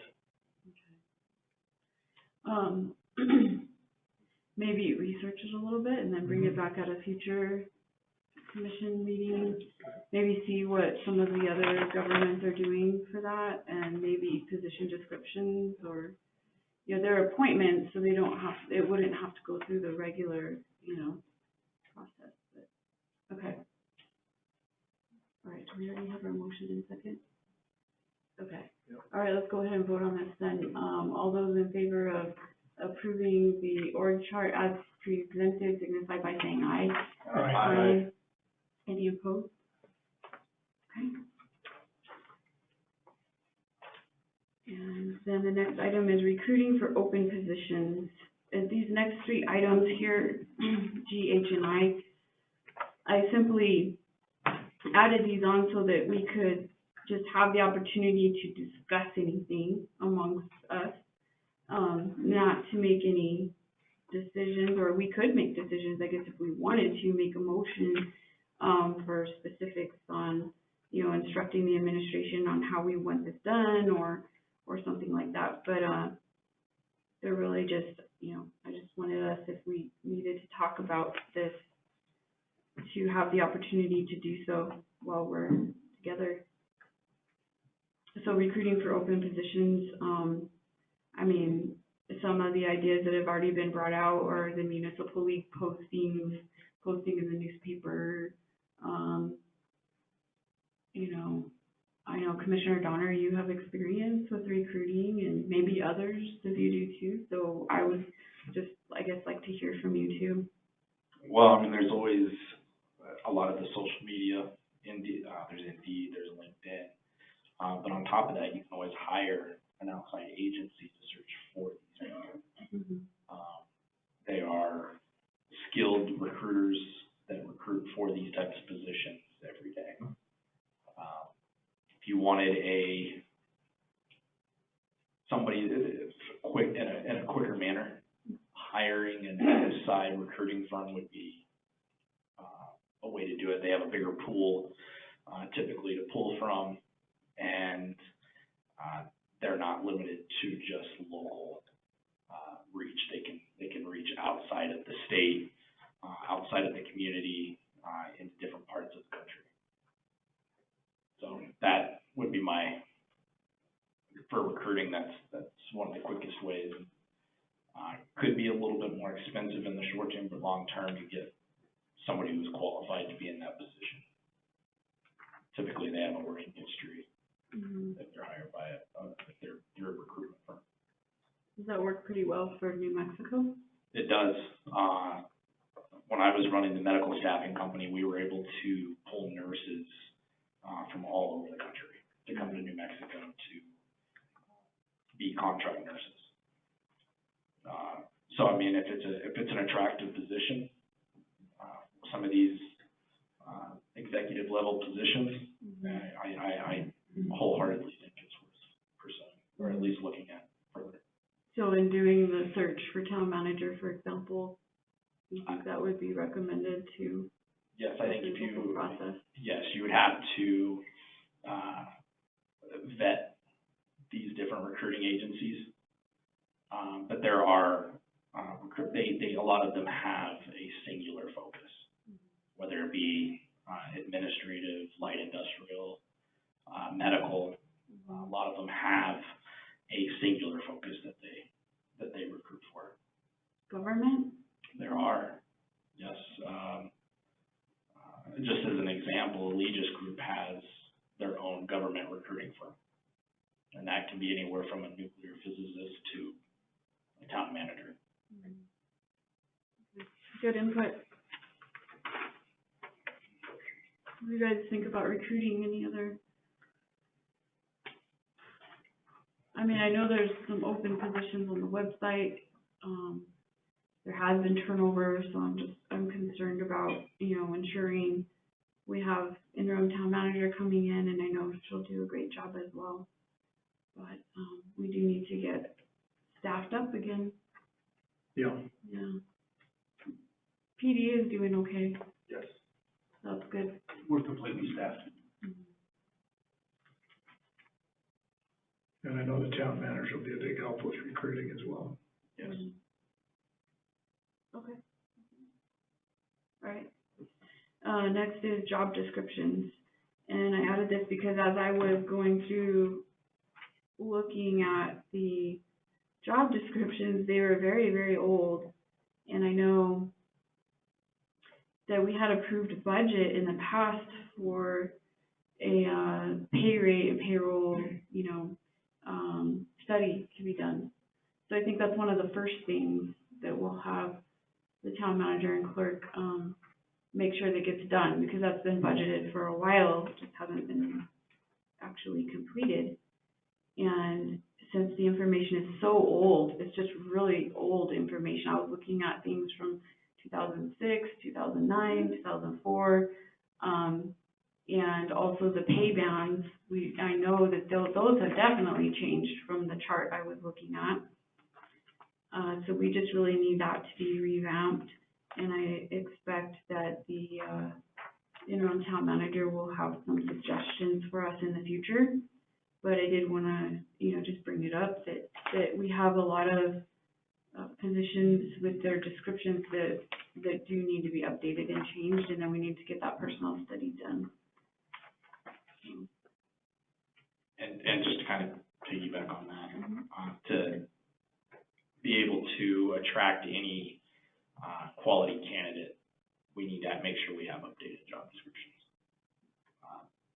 Ms. Hubbard's already alluded to Parks and Rec not having really an updated job post, and that's not good for getting the right candidate. Good point. Okay, procurement ordinance. I added this one because I know there have been so many questions on procurement over the years that I just wanted the commissioners to kind of put it on your radar. Obviously, we couldn't tackle everything all at once tonight, but I did want to at least to say, okay, here's the ordinance, be thinking about any changes that the commission may want. I know we have to revamp our ordinances and make them fit for commission instead of council. And so it would be just good to, in your spare time or bedtime sleepy reading material, to take a look at it and see. what you might want to suggest on that, and then bring it up at a future meeting, so. Legislative requests, ICIP listing and workshop. This is a big area. We did approve a listing. I do not believe it got submitted, even though it was approved. And so that's something that we have the opportunity now as the commission to readdress. And it is something that they will accept. And so we do have a meeting with it on the agenda this Wednesday night for capital projects, to just review capital projects. And that probably won't be the only time we discuss it. I mean, it's just capital projects in general, because we have a lot of funding coming down the pike. So the federal funds are coming up. We also have legislature coming up, and the applications for the funding to legislature are due, I think, the 12th or the 13th. And so that's something that the commissioners, we need to, you know, take a look at and just say, do we want to do the same list that was approved in whatever it was, October, November, or do we want to have a different list? And so we just need to have the opportunity to talk about that. And I believe, yes, we did have the list of projects here that Monet had listed for us, but there are many others that you've probably heard us talk about in budget, etc. So things like Echo Ridge probably already has some funding for that, the pedestrian bridge, the trails, wastewater treatment plant improvements. All of those things I think are really critical for addressing the in priority and how much money is needed. So any comments on that? I'm aware of the hard deadline for the 13th, which means that we have to adopt whatever we're going to do no later than the 12th to get it in the next day on the 13th. We have a regular meeting the 12th. Yeah. So that meeting will probably be the last opportunity we have to do it before the deadline. okay. Well, we have it after the public hearings this Wednesday night. In case we want to bring any information, we can to start addressing it, and then maybe be ready for it to vote on something for the 12th. You guys think we could add that to the agenda then? Yeah. Okay. Okay, so let me show the 12th. Okay, so the municipal, anything else on that one? The municipal league requests and coronavirus relief funds. We also have, I didn't put on here, but the infrastructure bill that was passed at the federal level. There are literally, you know, millions coming into the state, and local governments have a lot of opportunity with that, whether it be for the wastewater treatment plant, whether it be for wireless, broadband. You know, there's many different areas of construction and infrastructure that we could use the funds for and apply for. And so I know the municipal league will be handling some of that, and then there will be other applications that we have to apply for on our own as well. So it's just a big area coming up quickly. Comments, concerns, preferences? This is where finding somebody that has grant writing experience is going to be very valuable.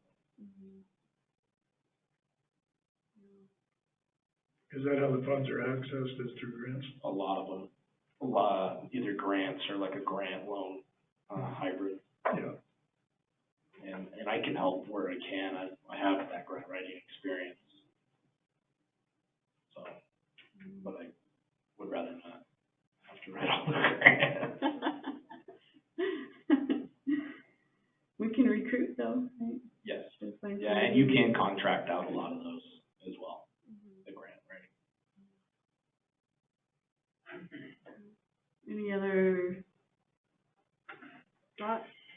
We've been reviewing the projects that are on the books, and I've been talking with some of the engineers about what's in the pipeline and to find out which ones. The other factor is if we get funding this year, sometimes it has to be used right away.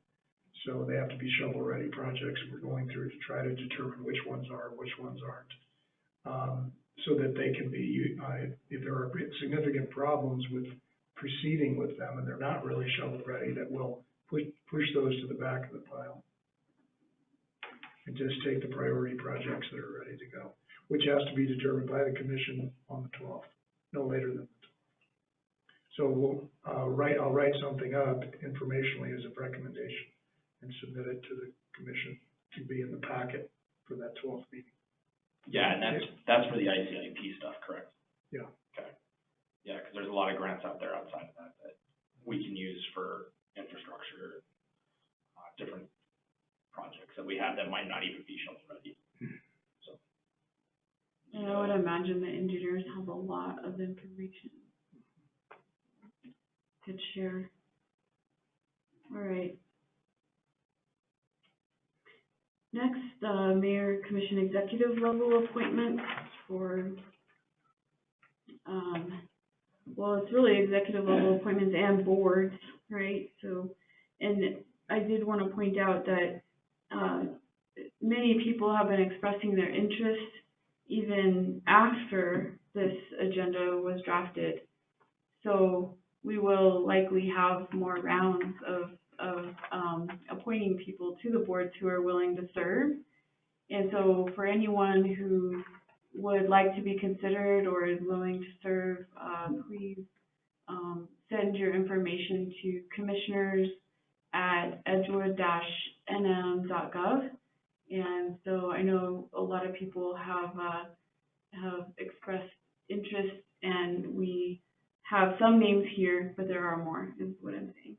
So we could have others on the next meeting too, on the 12th. So first, I would like to make a motion to approve Brad Hill, Ray Seegers, and Garrett Holloman to the Planning and Zoning Commission. And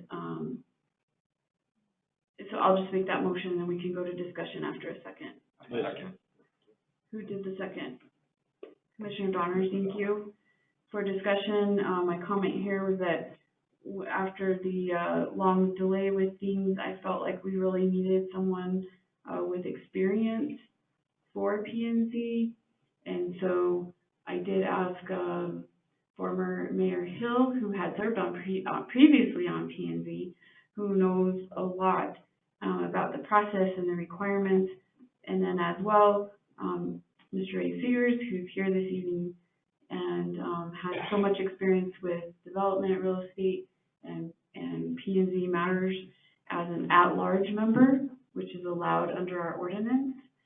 And then Garrett Holloman, who expressed his interest through email. And thank you, Garrett, for being willing to serve. And I believe there are 5 positions with an alternate, so that's a total of 6. So with these 3, I think that we still have a few more to fill. But that's the comments I have. Anybody else? I have a question. The ordinance says that the majority of the members have to be are appointed for 1-year terms. So that has to be selected, right? Okay. These appointments. Okay. Yeah, that's fine. We can appoint them for 1 year.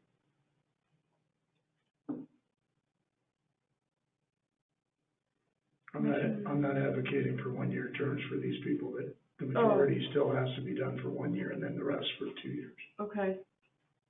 So should we discuss, it's 1 or 2? It's 1 or 2, yeah. Yeah. For these 3. Okay. Then how do we go about choosing them? We just discuss it and choose.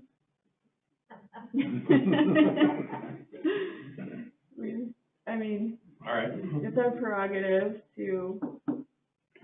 I wonder if we could take some input from the volunteers that have volunteered to serve about how long they'd be willing to do. Absolutely, yeah. I see Mr. Seegers. And Garrett's back there as well. Hi, Garrett. Mr. Holloman. Would you mind coming up to the mic and just introducing yourself? Is this one of those instances where we need to vote to allow them to speak, or is this okay? I know, right? I motion for allowing them to speak. I'll second. Okay, so Powers second, and all those in favor, aye? Aye. Aye. Any opposed? Okay, candidates, why don't you come up to the mic and introduce yourself and let us know how long you would like to serve.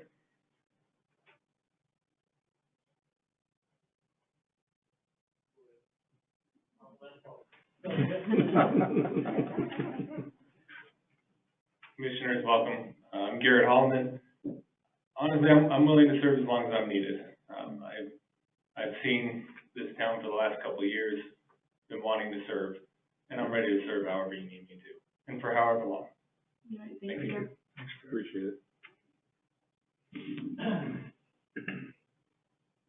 Yeah, I'm Ray Sliggers, and, I'd like to serve for a year. And if I do a good job, I'll ask you. Okay. All right, thank you, sir. Fair enough. Thanks. Okay. All right, so it sounds like we have a 1 year and a Madam 2 Chair? year. Yes, Commissioner Anaya. I would like to, since we're in discussion on this, kind of think about more along the lines of 2 years because of the continuity that we're trying to establish here for the town of Edgewood and for ourselves. Mm-hmm. Hey, Phil, speak into your mic. Thank you. Can you repeat your comment? No. I'll repeat it if you want to. I would like to have, the board seriously think about allowing or requesting this to be a 2-year term, merely because of the continuity that, we're trying to establish, for all the departments, including ourselves. Now, we do have to have a majority of them as 1 year, so,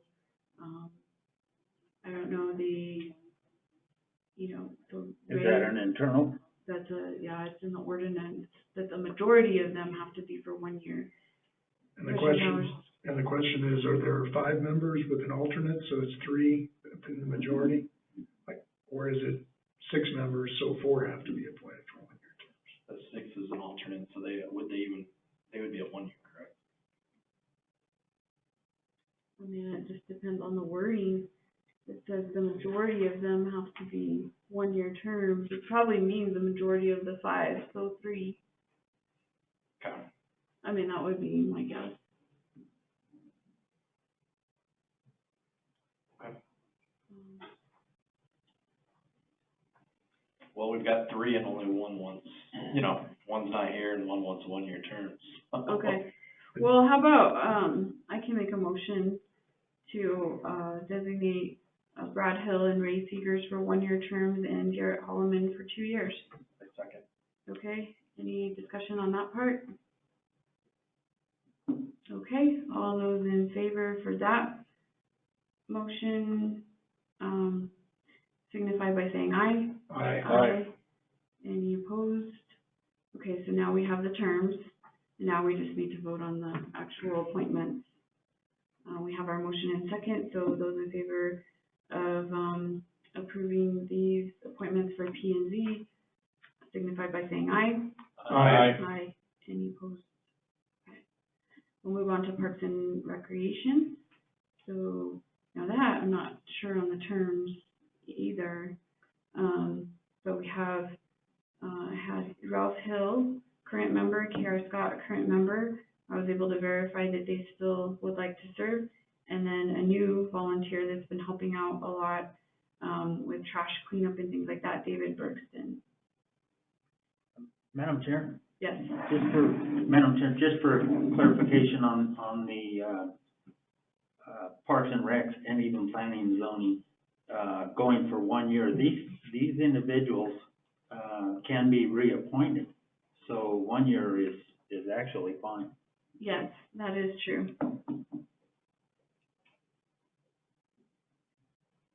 Commissioner Powers, did you happen to look up the terms on Parks and Rec? I didn't on Parks and Rec. I couldn't find that current ordinance, but Ralph Hill is in the audience. Maybe we could ask him to come forward. Do we need to vote on this? It seems silly, but I guess we should. So I'll make a motion to allow Ralph to speak. All right, okay, all those in favor? Aye. Those opposed? Okay. Mr. Hill, thank you. Okay, thank you, Ralph Hill. The current ordinance says that there'll be 5 members. 2 of them will serve for 1 year, and the others will serve for 2 years. Okay, and any recommendations as far as the terms? I'm not sure what, Mr. Scott may be willing to, 1 year for me. okay. And, okay. Well, we could do the new volunteer for Is that 1 year. Mr. Scott in the audience? Do we have him? All right. Volunteer. Wants to. Great, perfect. Peace, bro. And then, Unless Ken wants to serve for me, I recommend Ken. and we have, I just got that. So we have David Bergson in the audience, and I'd like to ask him to speak too. He's been doing some kind of extraordinary things on his own. I was so impressed with his initiative, I asked him if he'd be willing to serve. So maybe he could speak about what he's been doing in some of the open space, and also talk about what length of term he'd be willing to serve. And I guess we have to vote again. So I'll make a motion to allow David Bergson to speak. Second. All those in favor? Aye. Any opposed? All right. Thanks, Jerry. I've had a lot of fun since about the last week or 2 of October, when I started to Route 7 and worked my way towards Barber Lane, cleaning trash from all the areas along Echo Ridge. I've got 40 or 50 trash bags full of things I picked up from back in the woods, not just on trails, but in the back country as well. About 80% of it I've covered now. I've got description that I provided to the commission members, as well as to some of my folks on Parks and Recreation that going to be working with, hopefully in the near future here. I'm willing to take as much time as is needed, a year, 2 years. Independent of this, I'm probably going to clean up because I like seeing a neat park area, okay? Anyway, thanks. We appreciate it. Thank you. All right, thank you. That is a lot of work for the community. Thank you so much. Are you the one leaving trash bags all over? They're full, though. Well, they sit there for a very short period of time until they get brought to my house. But UWS, the waste folks, they're going to be getting trash from me for a while. Thanks. Thank you very much. Okay, do we have a motion on there? I'll make a motion to approve the appointments of Ralph Hill, K.R. Scott, and David Bergson. And do I need to specify the terms? Yes, so Ralph is 1. 1 year, and then Correct, KR's Mr. probably Scott 2. for 2, Mr. Bergson for 2. Right, I second. okay. All those in favor? Aye. Any opposed? Okay. So interim town manager, just want to make the appointment of, I move to make the appointment of Kay Davis, the former town administrator, and as interim town manager. I'll second that. And for discussion, I would like her to come up. I'll make a motion to allow her to come up. Have to vote again? To us. So I'll make a motion to allow Kay Davis to speak. Okay. So I motioned, but you seconded. Oh, All right, all those in favor? Aye. Aye. I'll make it short. I'm very privileged to act as an interim manager, because I think it's very important for the town to have a representative that the citizens can come to the office, and that we will do our best to be a good representative for the citizens and follow the guidelines of the commissioners. And we hope to make the town very prosperous and a very good place to live. Thank you. Thank you.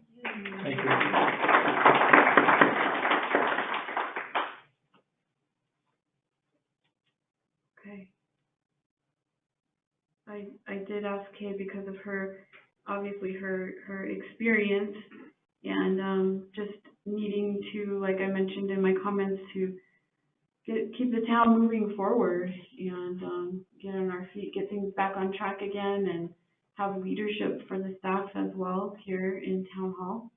And so, I just really want to thank her for being willing to come out of retirement and, help the town that she loves so much. So, any other comments or questions?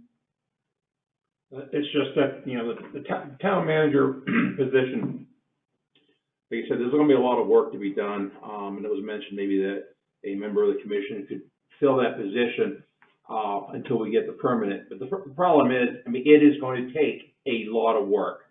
It is a full-time and a half job, especially at the stage we're right now is getting things going, and that's why we definitely need that interim person in there, getting everything rolling, getting the people in place, and organizing all the members here at Town Hall and make sure that we are doing the right job, and somebody that can be here all the time. So that is the reason why we need that interim. Commissioner Donner, anything? Commissioner Anaya? Welcome. All right, let's have, are you guys ready to vote? We'll do this on a roll call vote. Commissioner Anaya? Yes. Commissioner Powers? Aye. Commissioner Brennan? Aye. Commissioner Donner? Aye. And I vote aye. So welcome. Okay.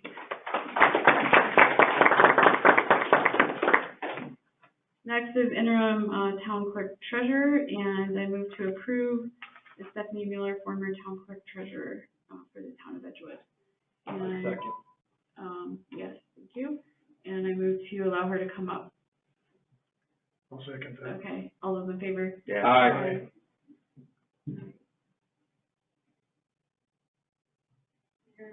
Commissioners, thank you for the appointment. I have done this before. I'm a certified clerk. I've worked with a lot of your Edgewood residents, in different matters, and I'm very happy to be back and try to help in any way I can. Yes, my position well. Thank you. Thank you very much. Thank you.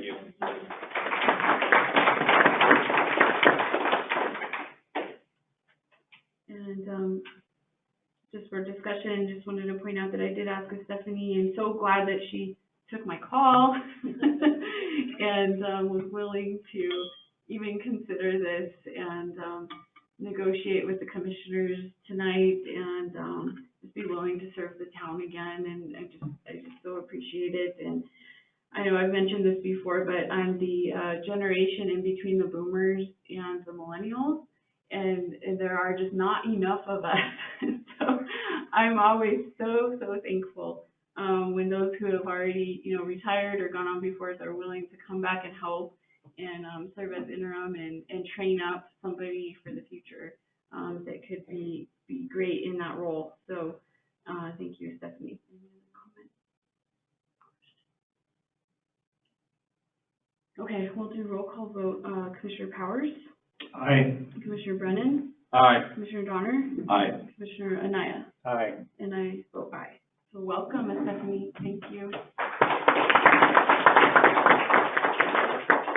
Stephanie, what happened to Ditto? Yes. I was going to, but then, it's a shorter case, right? Okay, other executive level, we already discussed that in the org chart, and it's something that we could bring forward at another time. Sounds like Commissioner Powers is going to do some research on community administrator or assistant. So, the next item is mayor commission postings for administrative level personnel under the interim town manager. Now, this one came about because I'm trying to remember back. I think that we had to have this on another agenda in December for open positions. And so I just added these on here in case the administration needed us to talk about them or, just to approve them to be posted, I guess, because they are employees. And so these would be hired, fired, and evaluated by the town manager, not by the commission. So we have the Parks and Rec manager, which it sounds like has been posted but may need some work to the job description. the P and Z manager, the finance manager possibly, and any others. I know that there's probably road crew, there's heavy equipment operator on the website that I saw. Let's see, who else? Know of any other? Wastewater possibly, yeah, wastewater. And, can you guys think of any others? I don't have, the deputy clerk here, but anyway, I don't know that we really need to take any action. Do you guys think we need to take action on this? I think it's something that the interim town manager can just go ahead and do, as far as posting them. What I was trying to get in December was posting the, appointed positions just to try to get interest from people, I believe, so. Anyway, that's that agenda item, and then, mayor commission appointments for board service is next. And this is something that is done also after the elections, and I took these from a previous agenda, so hopefully I got them right. But we have, Mr. Cog, Mid-Region Council of Governments. Thank you, sir. Board of Directors, and I'll make a motion to appoint Commissioner Jerry Powers with myself as alternate. I second. Okay, thank you. Any discussion?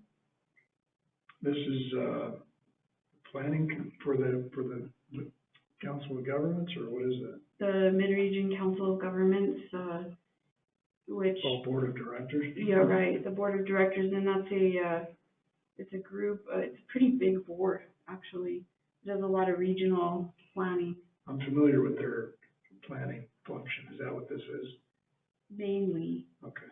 Mainly, but it's that top level Board of Directors. So they go over, I think, a lot of different areas. Okay. And then they have boards like these others below them.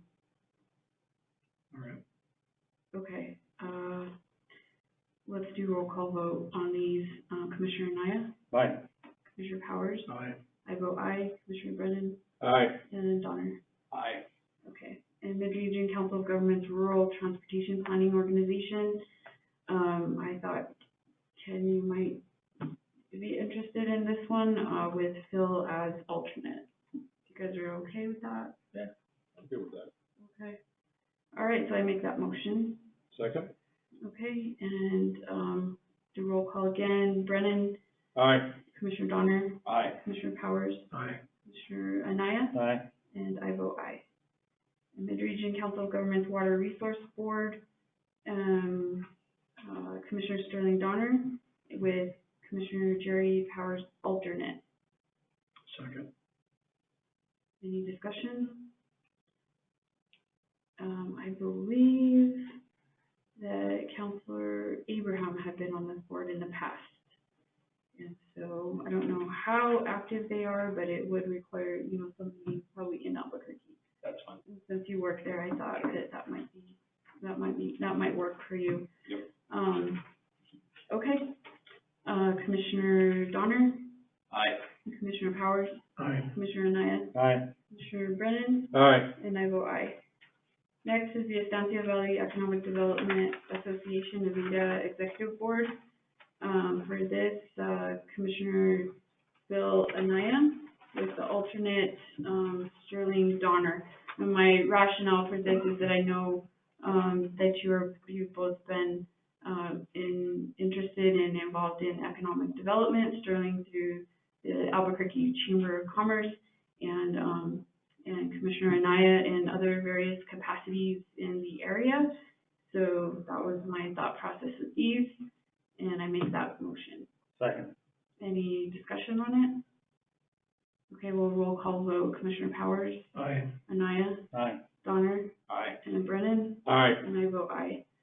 Estancia Basin Resource Association, IBRA Board of Directors, Commissioner Jerry Powers. And I think this is just one position based on what I had seen at the previous agenda that I looked up, and I think it was from 2018. What's that?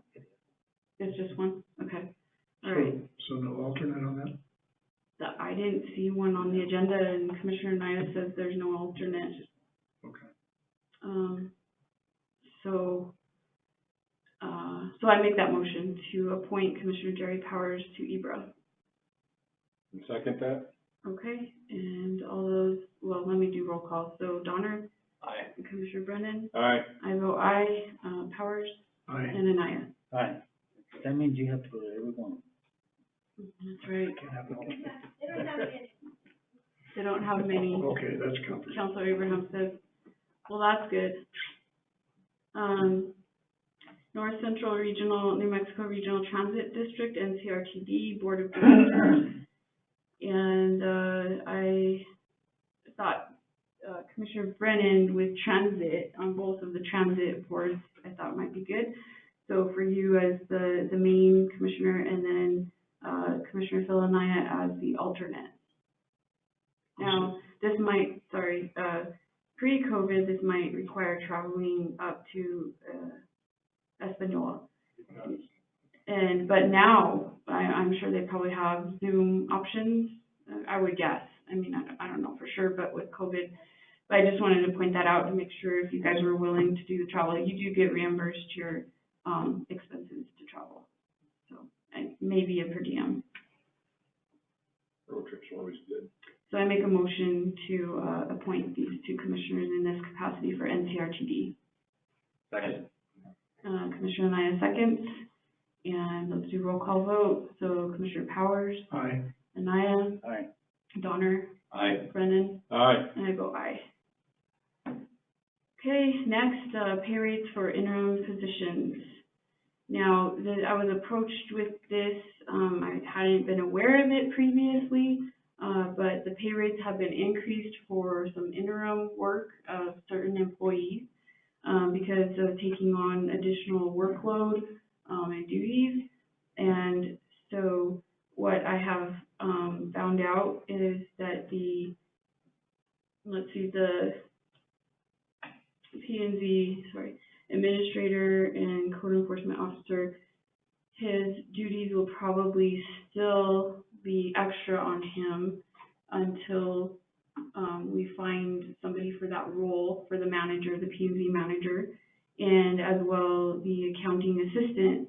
Her duties would be, are still extra because there isn't anyone kind of like her leader or above her in a supervisory capacity until we fill that role possibly. And but the other two, the administrative assistant and the interim deputy clerk secretary, those two are now, those duties go to the interim town manager and the interim clerk. And so they are relieved of that extra time and effort. So I guess for this, it would be my recommendation, I guess I'll just make a motion and then we can go into discussion. I would move to leave the increased pay rate for items 3 and 4 and to revert back the positions and pay for the positions of 1 and 2. I second. Okay. So I have a question about that. Sure. On item 1, that position then would no longer be interim deputy clerk. That position would be vacated and she would revert to her previous position as secretary. Yes, that's correct. And the administrative assistant, is that an ongoing role? Yes, it is. So he's just tasked with extra duties. Right. Okay. And those duties have been alleviated. Right, with the interim clerk coming on. Okay, understand. So. Any other questions, comments? Okay, we have a motion and a second. Let's do a roll call vote. Commissioner Powers. Aye. Commissioner Brennan. Aye. Commissioner Donner. Aye. And Anaya. Aye. And I vote aye. Okay, temporary duties of accounting assistant.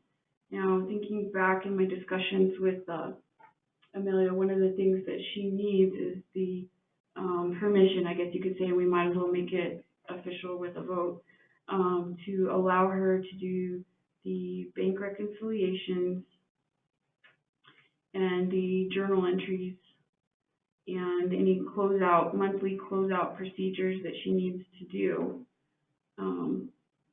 And with an independent person reviewing what she's doing, okay?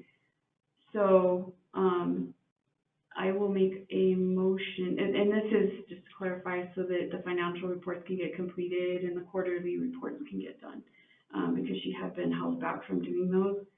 And, so I'll make a motion to allow temporarily, the accounting assistant to perform the bank reconciliations, journal entries, and closeout procedures, for, the accounting records, and independent review by the interim clerk treasurer. So we're gonna have Amelia be able to complete her tasks with accounting and have an independent person, which will be the interim clerk treasurer, to review what she's doing. And again, that is because of the separation of duties. We want to make sure that, you know, Amelia isn't doing too much just without anybody looking at it, right? Okay, so that's my motion. I'll second the motion. Okay. Any discussion or questions? All right, we'll do roll call. Commissioner Anaya? Yeah. Commissioner Powers? Aye. I vote aye. Commissioner Donner? Aye. And Brennan? Aye. All right, thank you guys.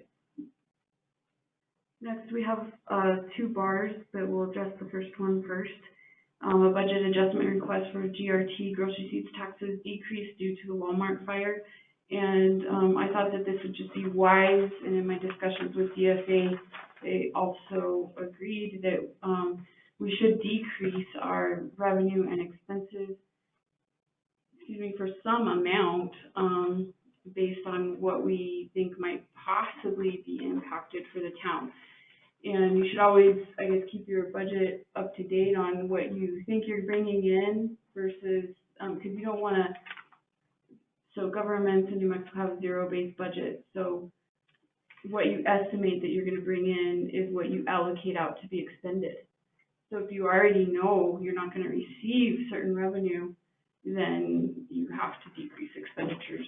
So, so Amelia and I had just, chosen a number based on the retail trade totals by month, which is attached here, and just kind of estimated $150,000 decrease.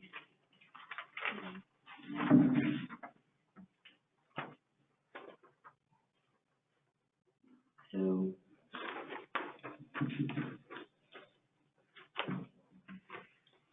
you guys want to discuss? I guess I'll just make a motion so we can go into discussion to approve resolution number 2022-005, the bar authorizing the budget adjustment for the decrease in municipal gross receipts taxes of $150,000. I'll second that motion. Okay. And now, if there's any questions, comments, discussion, we can change the amount. It was just really a rough, estimate based on the months that they were closed.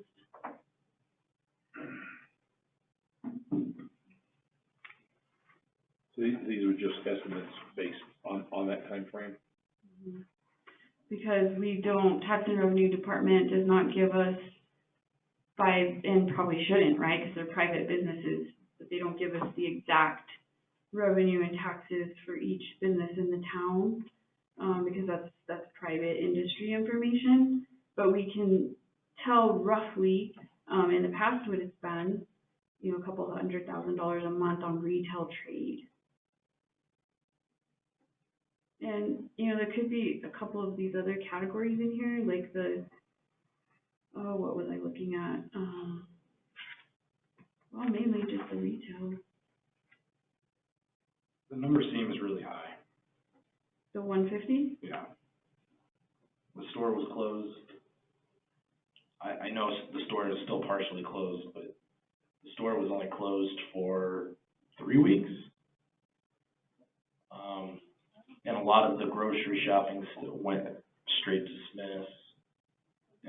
a lot of the other shopping went to the local stores around the area, Tractor Supply, County Line, a lot of those other stores. And just looking at last year's number, 150 just seems a little steep to me. Okay. Yeah, that's fair. I mean, I guess. But the other thing too I thought of was that they reopened, but not their entire store. A lot of it did open. I mean, I'm open to changing the number. What do you guys think? I think it's a swag, so it's a wild guess. And, Educating. and I think that, I've heard that Walmart is responsible for probably close to half of our grocery receipts. So if you figure they were even down for a month, that would be probably close to 200,000 a month. But I don't know, it's such a guess. I mean, and what are the impacts of being off by 25, 30, 40%? Not much. Well, since we've had so many vacancies, with personnel, which is usually the majority of expenditures in the government is personnel, so. Yeah. At least for the GRT, Yeah. that we're probably okay, even without doing this, but it, probably should need to make some estimate of what to decrease. Okay. I mean, just looking at the retail trade totals in here, it just 150 seems really steep, but I mean, maybe that's just me. You want to amend it? Amend the motion? Move to amend it. Okay, yeah. I'd like to make a motion to amend it Okay. to probably closer to 100,000. 100? Yeah. Okay. I will accept that amendment, so I don't think we have to vote on it, because I'll accept it to amend my original motion. Who seconded it? You did? Do you accept that amendment as well? Yeah. Okay, then we'll go ahead and, vote if there's no other comments. Wait a minute, you're gonna reduce your amount.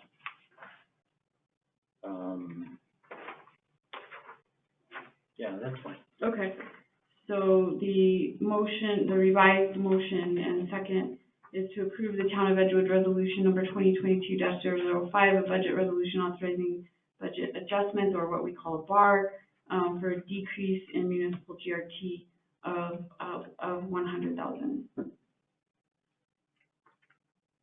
All those in favor? Aye. Aye. Any opposed? Okay. I'd like to make a motion for a quick break.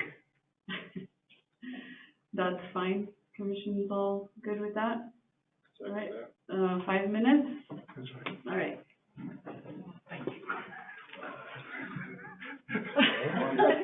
You could have.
come back into session.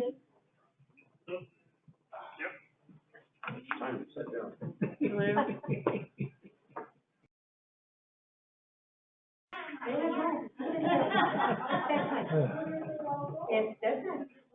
They're off. Where are we at here? Or for Commission Electronics. Is that phones and laptops?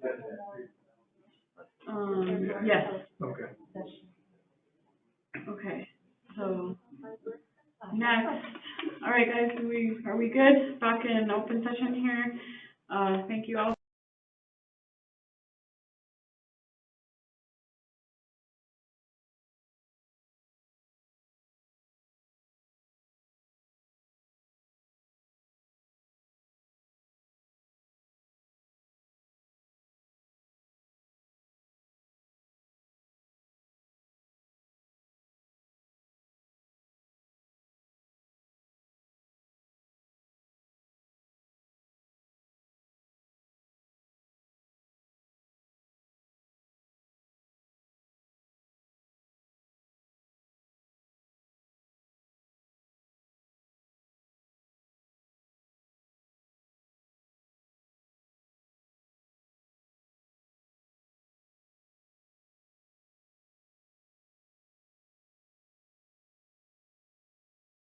Okay, any discussion on this?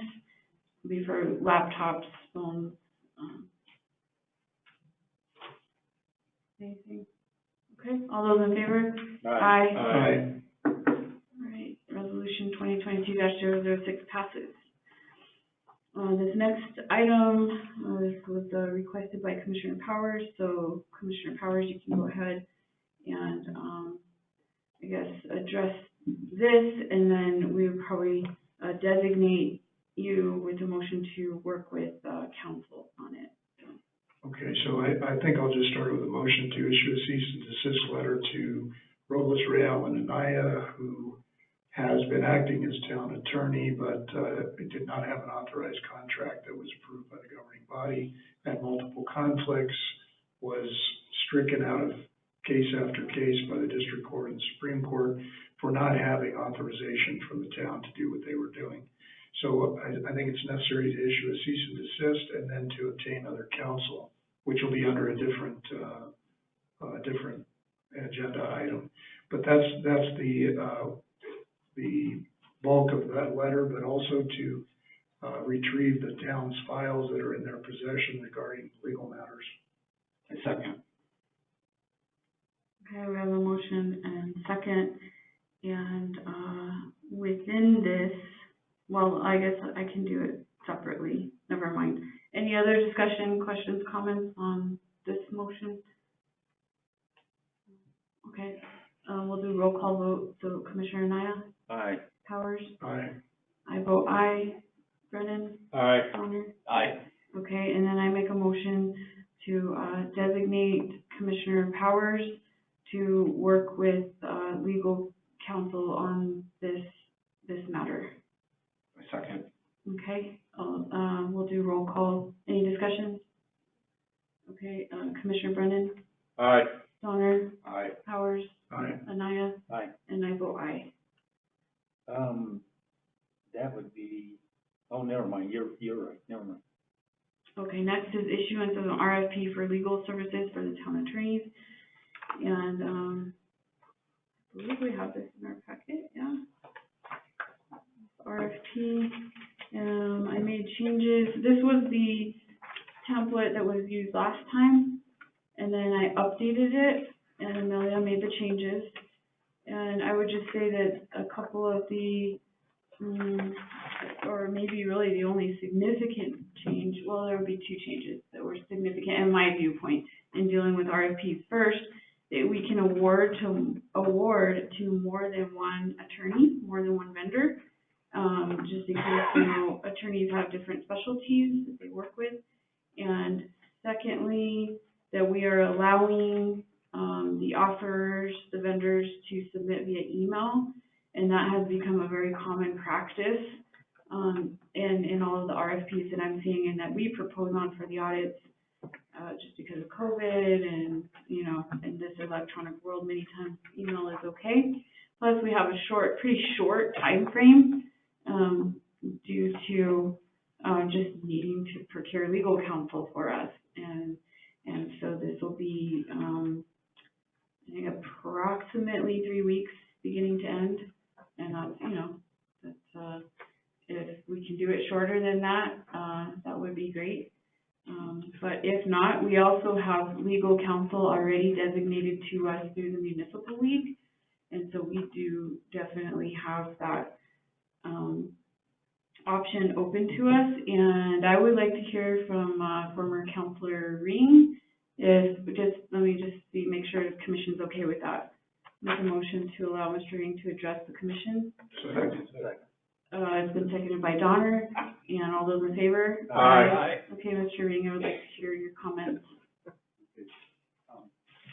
Please don't look at this as criticism, but I thought we just hired an interim manager.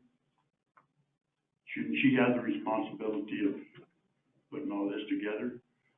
Or is she not going to serve as a manager?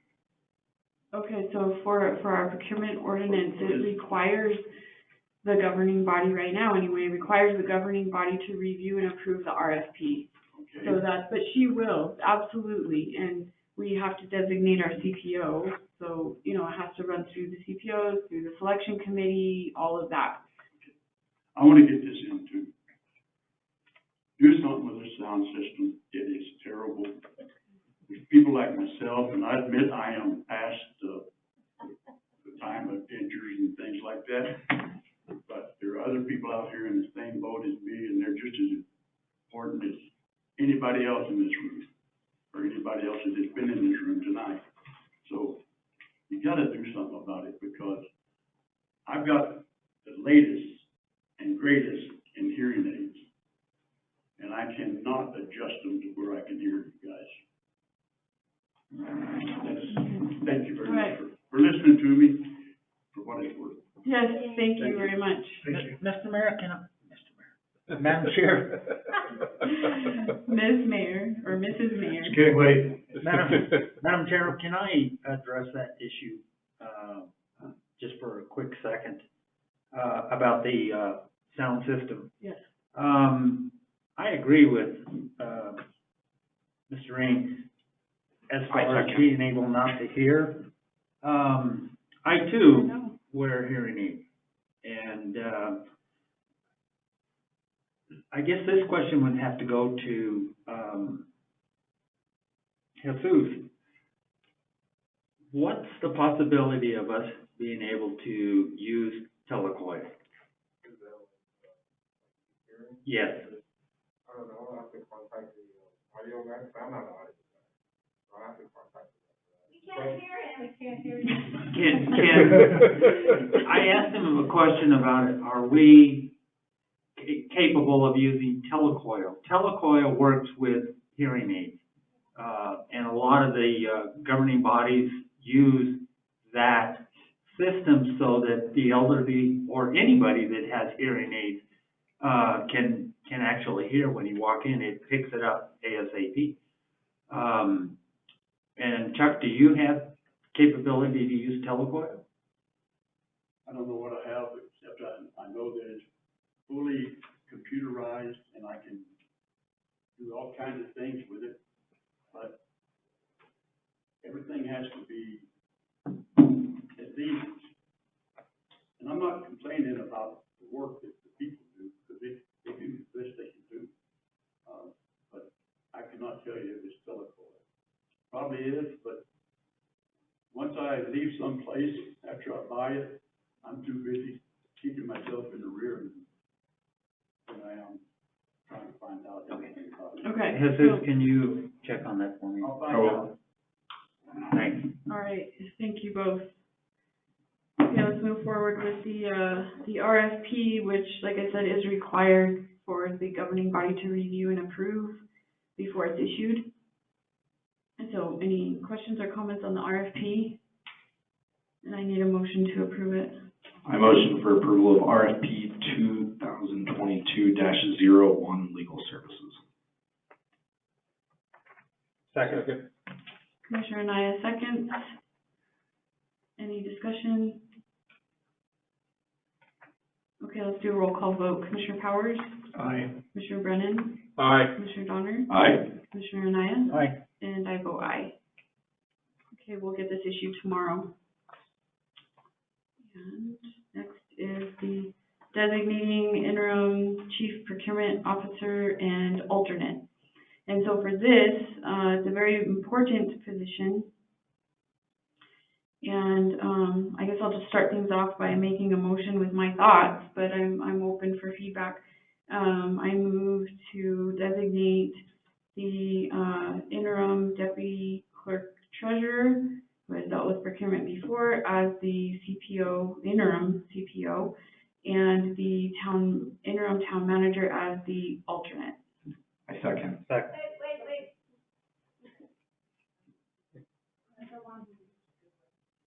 Okay. So just, Okay. So we could flip it. All right, so I will amend my motion if you're, my motion, emotions too, right? Did you second?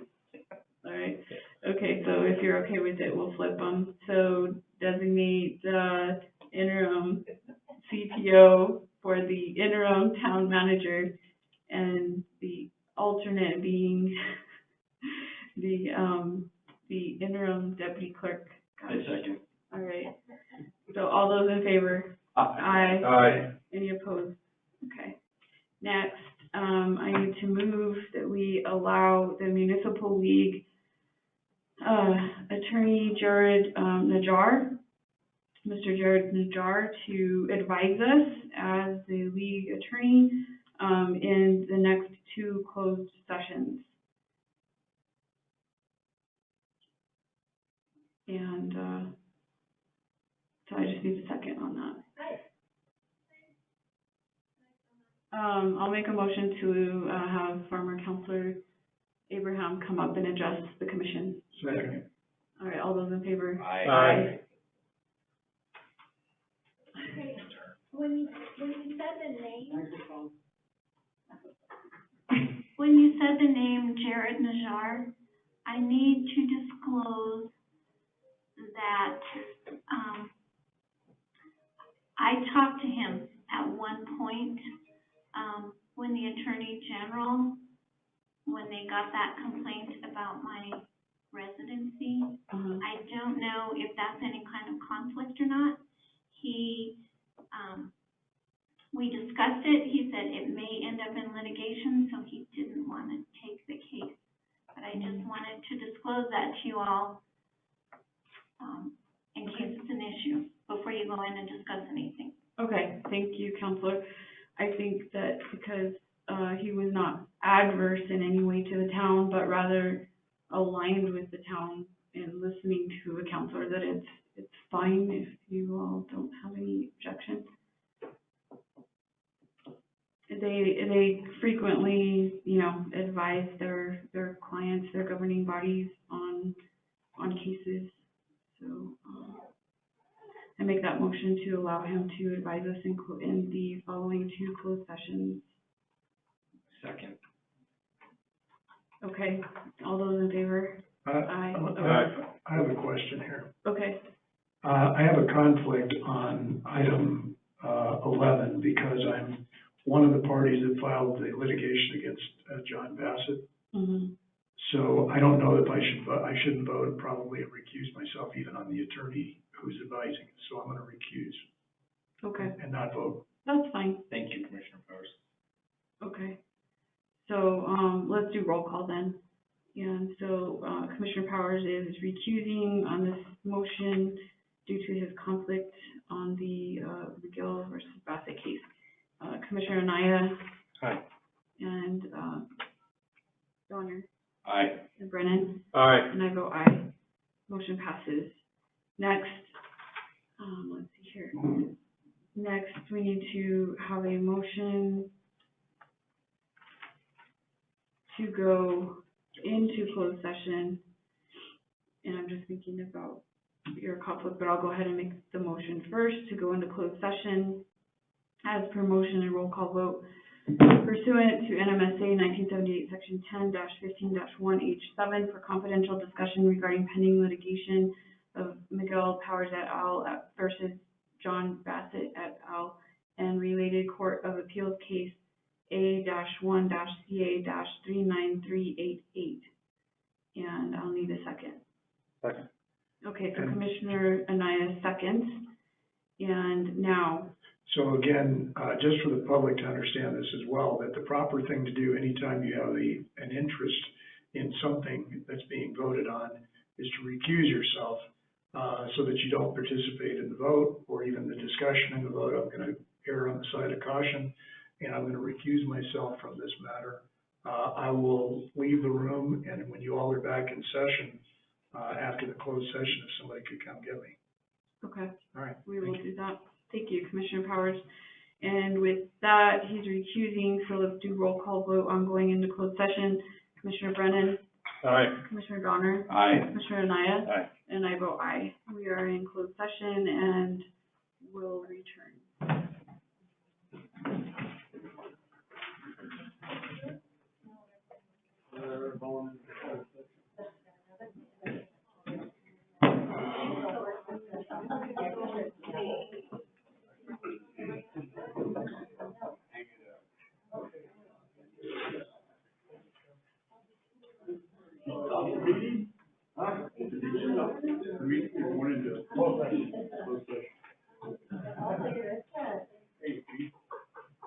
Wow. But it's very cold. I'm trying to think of a scenario where that would be possible. Wow. No, I drained all my thousands and took them all off. I haven't put any water in.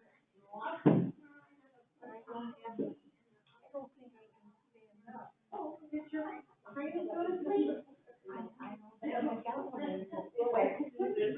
What time is it? I don't know.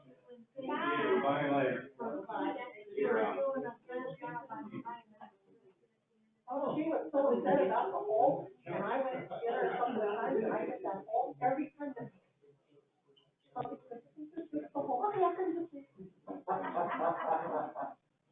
I'm at a little,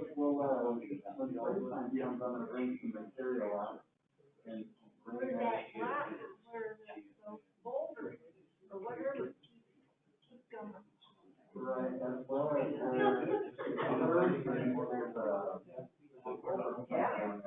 I'm gonna bring that.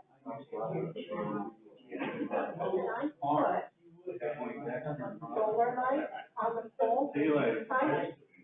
So I don't know where to turn.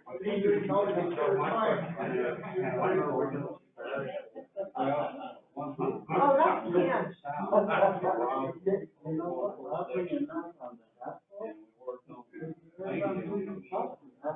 Well, I'm talking to you. See you later. Well, half of the people want paving and the other half don't. I was square inch paved, so bad. My niece is actually, because she has such respiratory issues, just telling her. I would love to pave it all, that makes my life a lot better. I just love it, guys. I would love it. I always wait, it's like, they like the combine? Oh, yeah. My uncle was going on and on about, yeah, and I went, Oh, they have. stereo, air conditioning.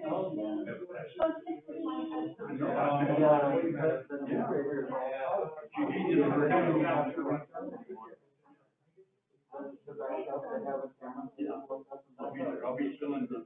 I have to tell you guys, the roads going also. I just believe that my mom. It's Elm Street. And we go to Jeff. And we want to take off for a week. okay, so forget about it, like, right. Take care. Okay, are we ready? Sure. Okay, wait a minute. Congratulations. Thank you. They're in closed session on legal matters. Oh, he recused himself because they're talking about the law.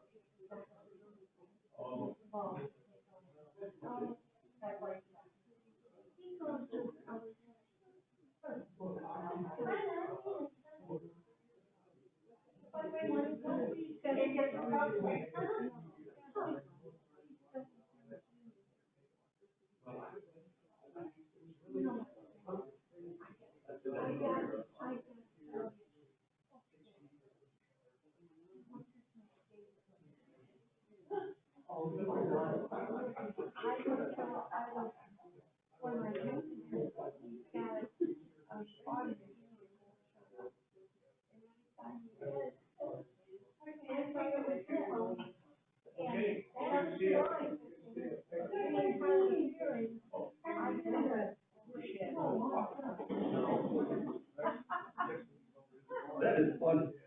That is funny. Yeah, oh, yeah.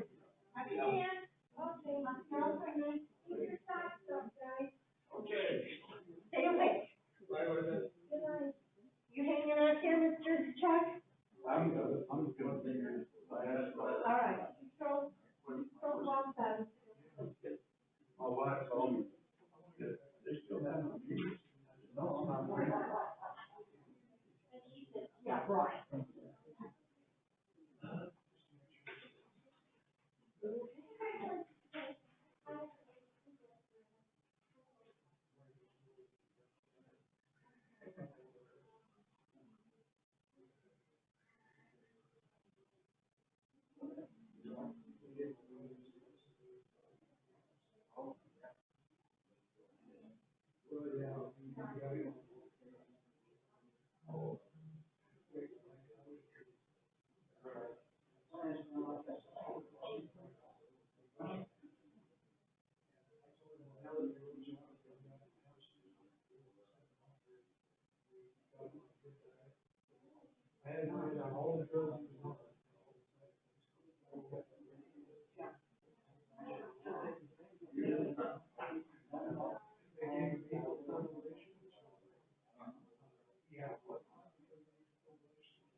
I know. I never just looked back.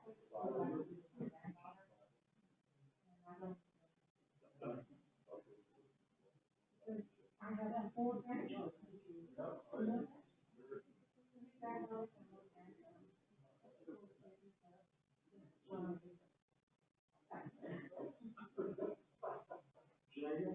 I had to check my registration.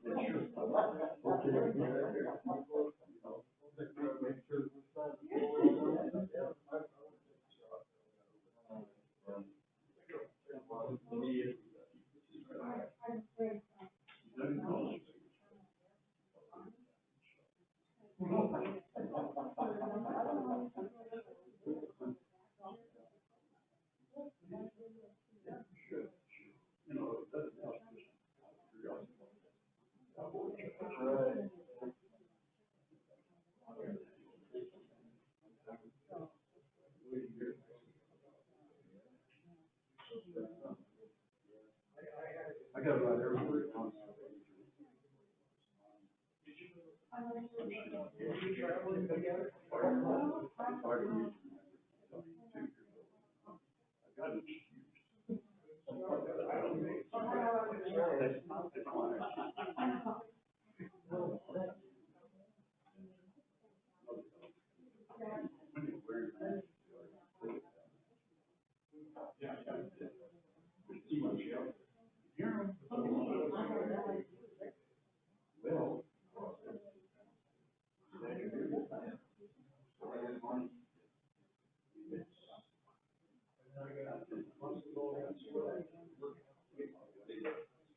It's been knocked over. Yeah, make this. See this? It's knocked over at the Chamber of Commerce. Think I had anybody come from the Chamber of Commerce to help me? I can use it. You know, the way it's built, that's just about as good as I could. I didn't want to go ahead and sand it out. Because it's not noticeable that you know where it's at. I used to have a wood shop. I made shutters. And some furniture. This is the first and only lecture. A lot of people call it podium. Podium.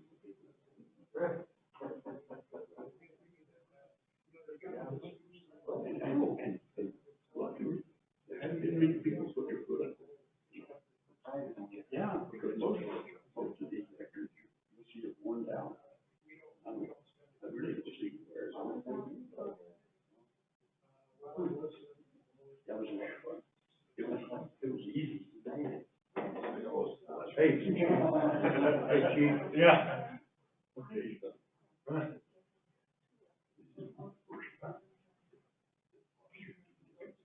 Yeah. Oh, really?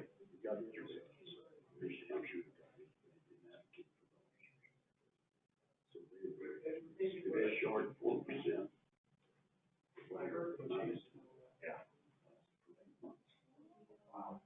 You could go back and get it, which I think is bullshit. I know. Anyway. Retired.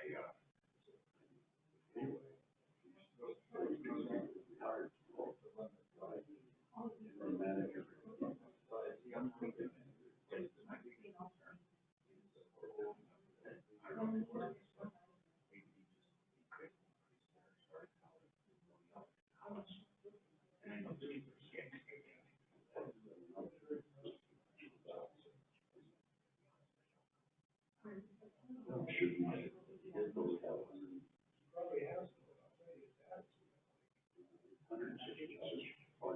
Yeah.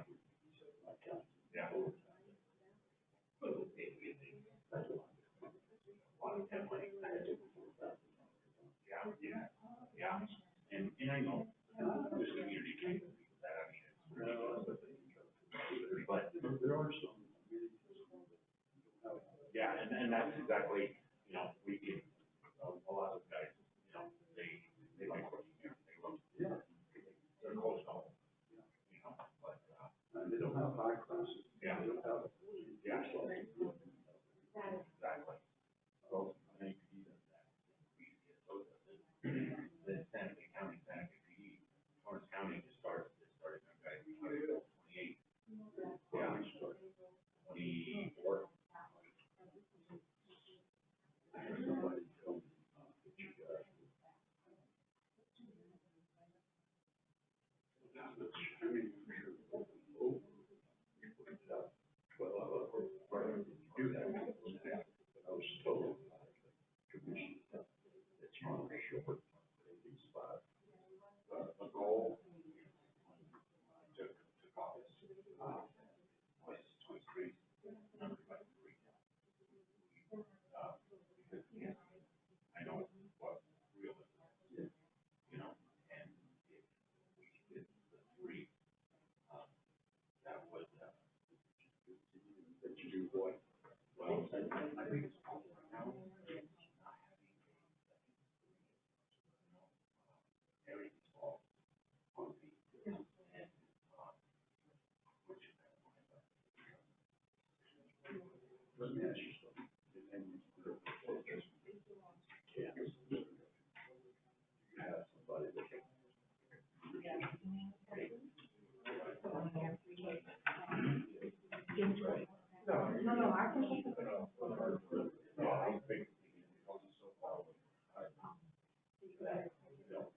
Okay, Commissioner Powers.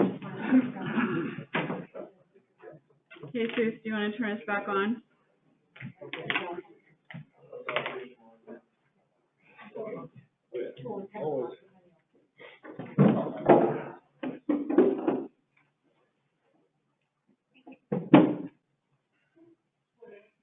Thank you for letting me talk, and I promise not to make a habit of it. We'll try to fix that sound problem. Yeah, we'll try to fix it. It gives you that much more. I drove around everything else, and I was like, oh, Extends the meeting then. Hey, Chuck, that was on my agenda, but I just haven't gotten to it. I'm sorry? That was on my agenda. Well, Because I have that. Okay, guys. I still play great. Everybody ready?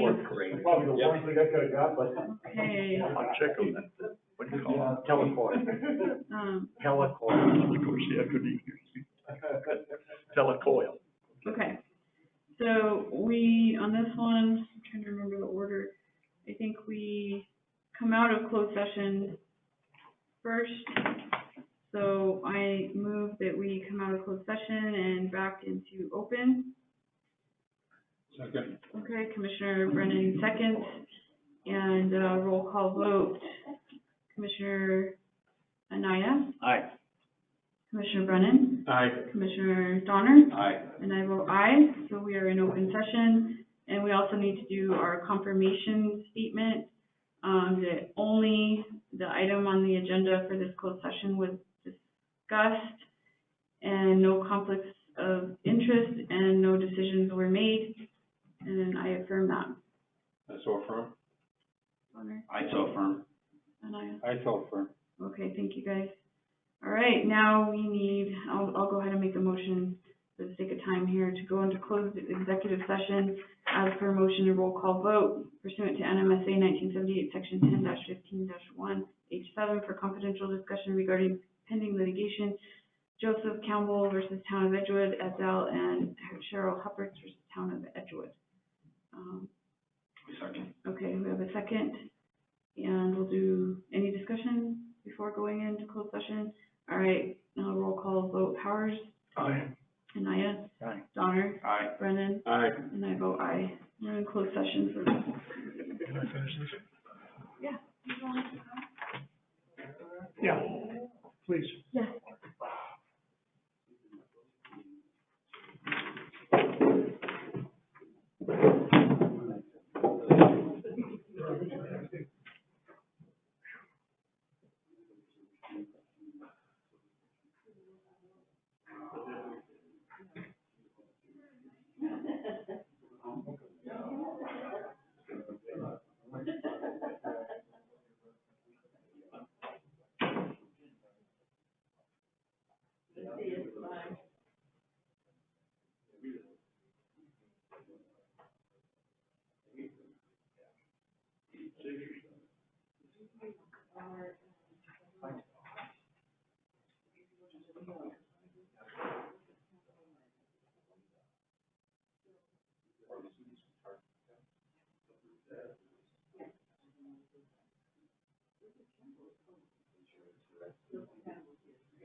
I found that extremely odd.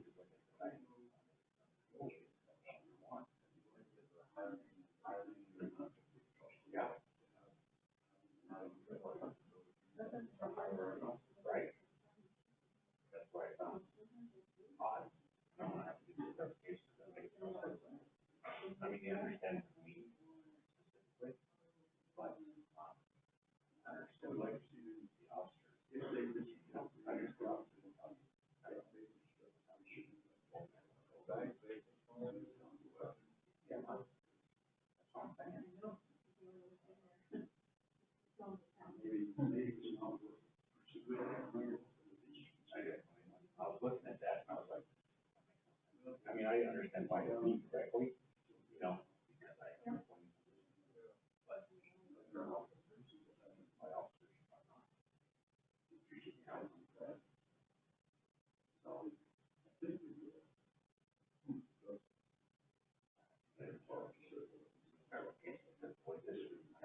Take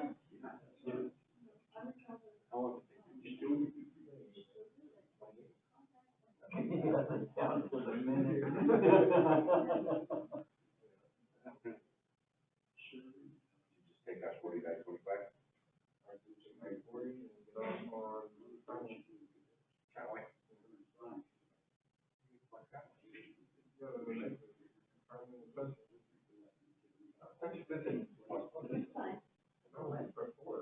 Huh? I live in France.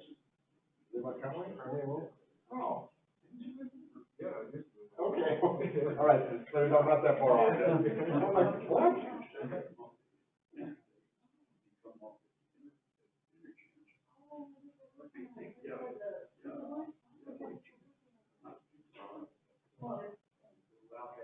Traffic is being on my side. This late at night, it's pretty damn quick. Huh? Yeah.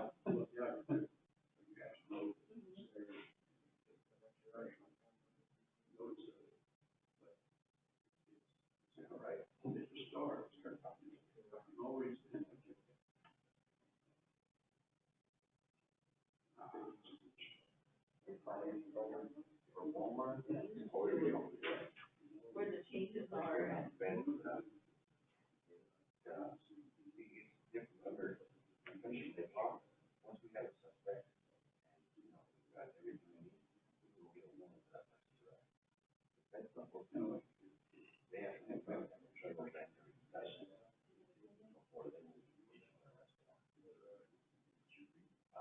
Grand jury, it's where 15 people in a room, and, this attorney will present all the evidence that we have, and usually there's enough here to prosecute. Yes. Yeah. It's much longer process. For if it was in October, we have, we knew exactly what it was. 4 or 5 days, exactly, all the evidence we needed, got them on video, identified them. So, they want the case, give it to them, everything done, everything, you know, done for them. Yeah, exactly. And then they just come in, basically, because, they're probably looking at, 35 years. Yeah. One was the actual starter, the other one was the lookout. And we issued more than the lookout, because how we make contact with her, she actually, started the fire. The lookout ran out of the store with a basket full of stuff, which amounted to over $500. So we were able to get her arrested for it. We did, we arrested her. And, ATF and Amber down in, she gave us the other girl. Oh, right away. Oh, yeah. Well, the reason being is, I mean, if she voluntarily assists with the investigation, we would take that into consideration, because she look out on the actual writer, first line fighters. Right. Yeah. So on. But if I'm going to prison, I'm going to federal prison. Because, the amenities there at federal prison are greater than New York State. By far. Oh, yeah. Oh, yeah, you have access to a lot of money. Oh, yeah. Most of our benefits. Shoplifting over $500. $4.99. Oh, I've had cases where they've written $4.90 something. Man, that's so good. You know. Still then, non sale now. Take a couple bucks. So, did you say why she did it? Well, what happened is, so there was more, 2 males and 2 females. The males were there 2 days prior to that and shot. Well, Walmart security tried to stop them.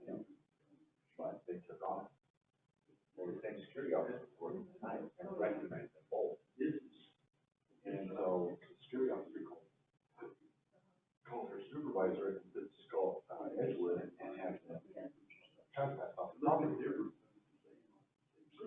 So, so when James gets there, contact the security officer. Emails, they're busted, and they're gonna go to jail. Never the case.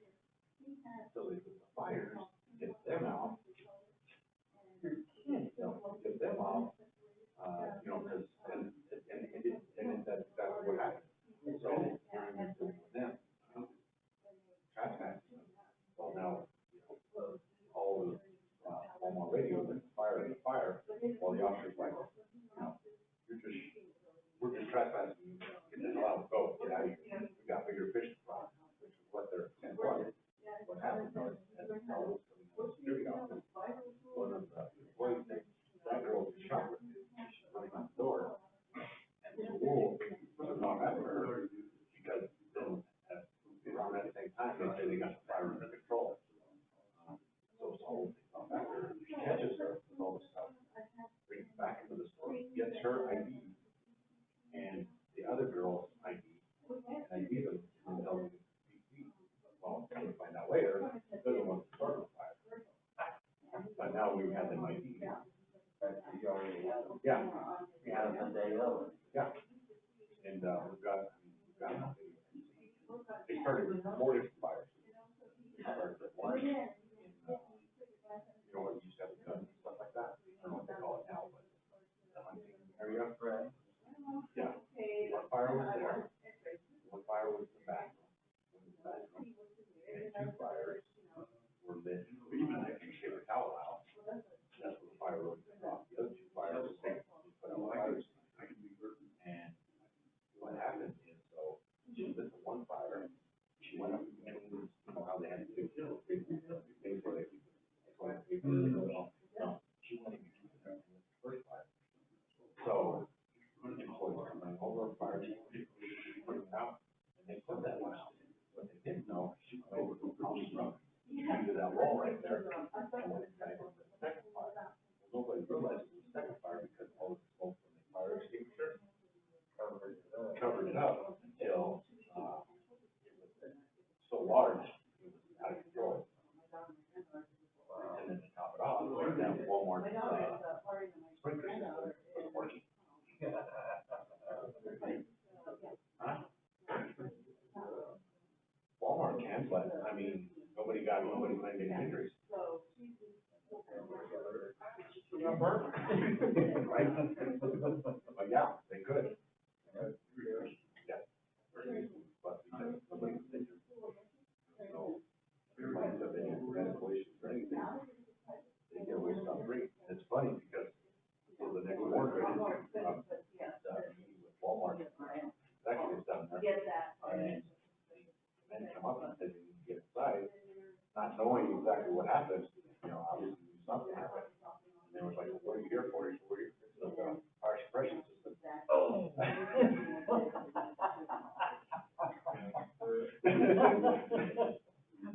Because they knew it wasn't working. How about that? Yeah, yeah. So I think, we're not gonna need your services right now.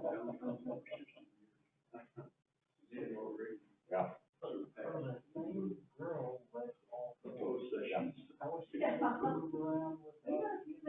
Well, because she was fighting, fire, fighting small, you know, before, because they weren't made it in places like, they were like paper towels that went out like clean way.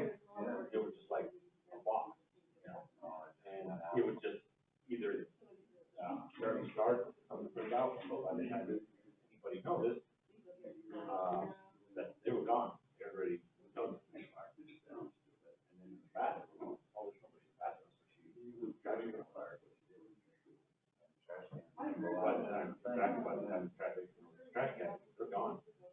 They were even gone.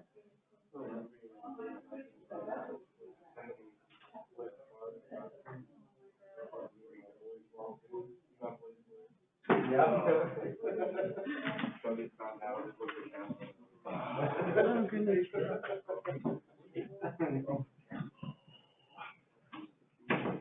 Oh, the poor public. If they can get a light on the parking lot, they can get a.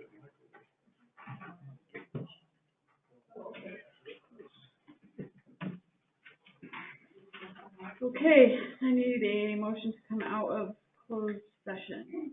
I make a motion, we come out of closed session. A second. All right, it's been moved and seconded. We'll do a roll call vote. Commissioner Powers, Aye. Commissioner Brennan, Aye. Commissioner Donner, Aye. Commissioner Anaya, Aye. and I vote aye to come out of closed session.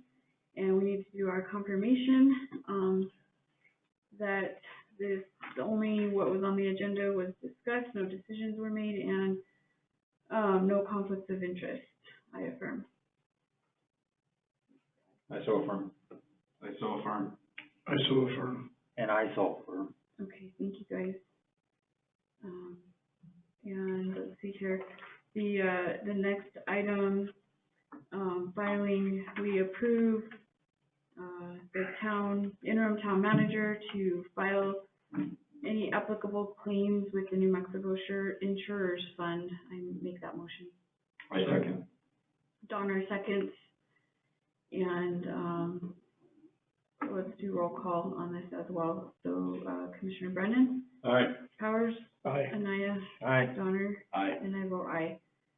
And on the item B, 12B, I will make a motion to table this item until the regular council meeting on the 12th. I second. Okay. Any discussion on that one? Just table, okay. Commissioner Anaya? Yes. Commissioner Powers? Aye. Commissioner Donner? Aye. Commissioner Brennan? Aye. And I vote aye. Okay, now we are to general public comments. Believe it or not. All right, that's You left great. it open, so I got to do it. That's great. I'm glad to see you do something with the legal staff. My opinion, and I said this in open meetings and otherwise, when it becomes a love affair, it's too much, you know. Of course, there wasn't any love gained or lost, but, I think it's something that ought to be looked at on a regular basis. And another thing you might want to consider, I don't know if it's cost effective or not, but think about hiring a regular attorney, a full-time attorney. You might save money, you might not. And if you don't save money, it probably isn't worth doing. The other thing is, thank you guys for tolerating me, and, I'll be here at the 5th and the 12th. And something that comes to my mind while you guys were in closed session this last time, I was on town council for 16 years, and you guys have already had more closed sessions than you did all the town council. But I know you gotta do it because there's so much to take care of. Yes. Thank you, Thank Mr. Ray. you, Mr. Ring. I appreciate it. And thanks for sticking with us. So, Yeah. it has been a long night, but we knew this first meeting was gonna have a lot on the agenda to take care of to get things moving forward. So, no one else in the audience, so let's go online. We have caller number 2. Caller number 2, do you have any general public comments? Okay, and then next we have DH, and you'll have to unmute yourself, DH, if you want to speak.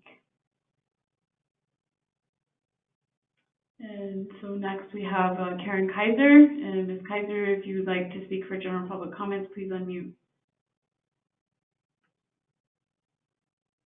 All right. You sure they can hear us, right? Okay. And KF is the next person on the go-to meeting. If you would like to speak, you can unmute. And Linda Burke, any comments?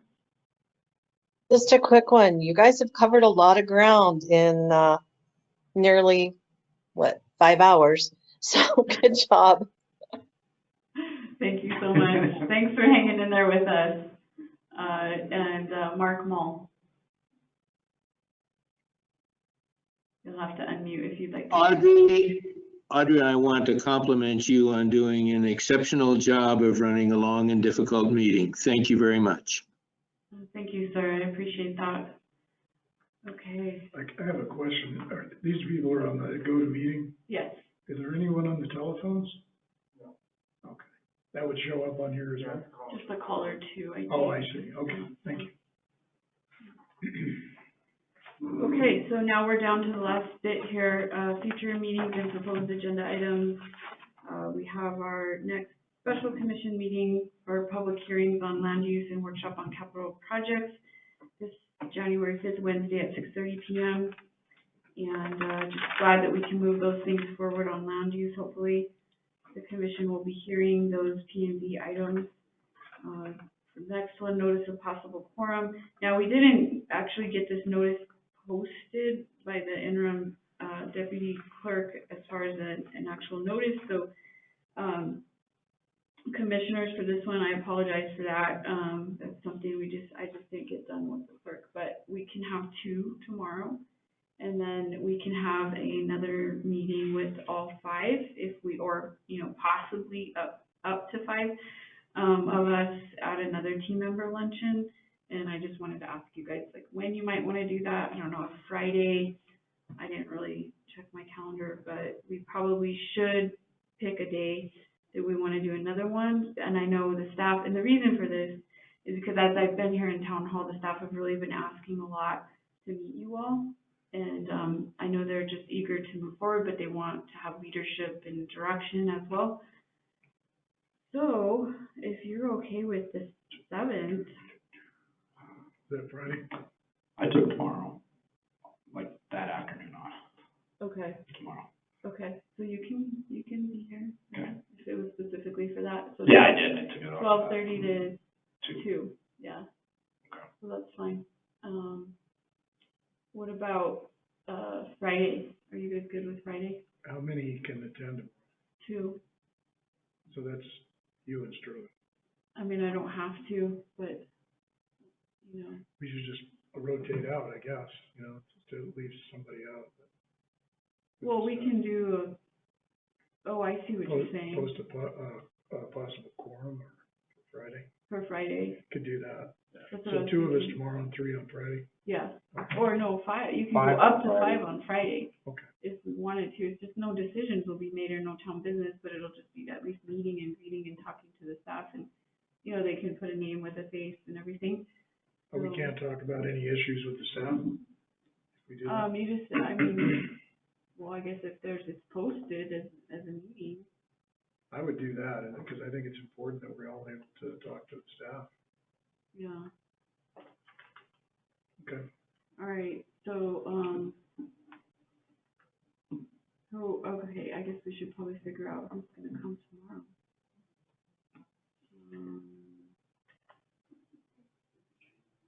Okay, I'm okay. I'm covering lunch. So, I think you and. Sterling? Yeah. Okay, so Sterling and I will meet with the team tomorrow. Good? Now, I'll be here for part of the time because I've got to work with Kay on that cease and desist. You gotta do it in the morning, What time are you gonna be there? 12:30. So I'll get here in the morning then. All right, that's good, so that we're not, and then you're covering that separately, so you should be fine. Yeah. Not a quorum or anything. All right, and then we've got the first regular commission meeting, January 12th. Special commission meeting for public hearing on liquor license for the tap room on the 18th, and then the 26th. And then just wanted to let you guys know what's super important for your training is the MOLLE training to become a certified municipal officer, CMO, and the newly elected officers training, which I believe they do in April timeframe. And so we just need to have perhaps the interim clerk could help us with the dates on the MOLLE training, so that the newly elected officials training as well, so that they can get that into their schedules and we can get them registered and paid for. Because that is really, really critical. And I do want to recognize all of them for, even before they were actually sworn in and taken office, attended trainings already. So they've done a great job with that. Okay, motion to adjourn. So. All right, Commissioner Anaya moves to adjourn. To a second. Okay. All right, Commissioner Brennan, all those in favor? Aye. Aye. All right, good night, everyone.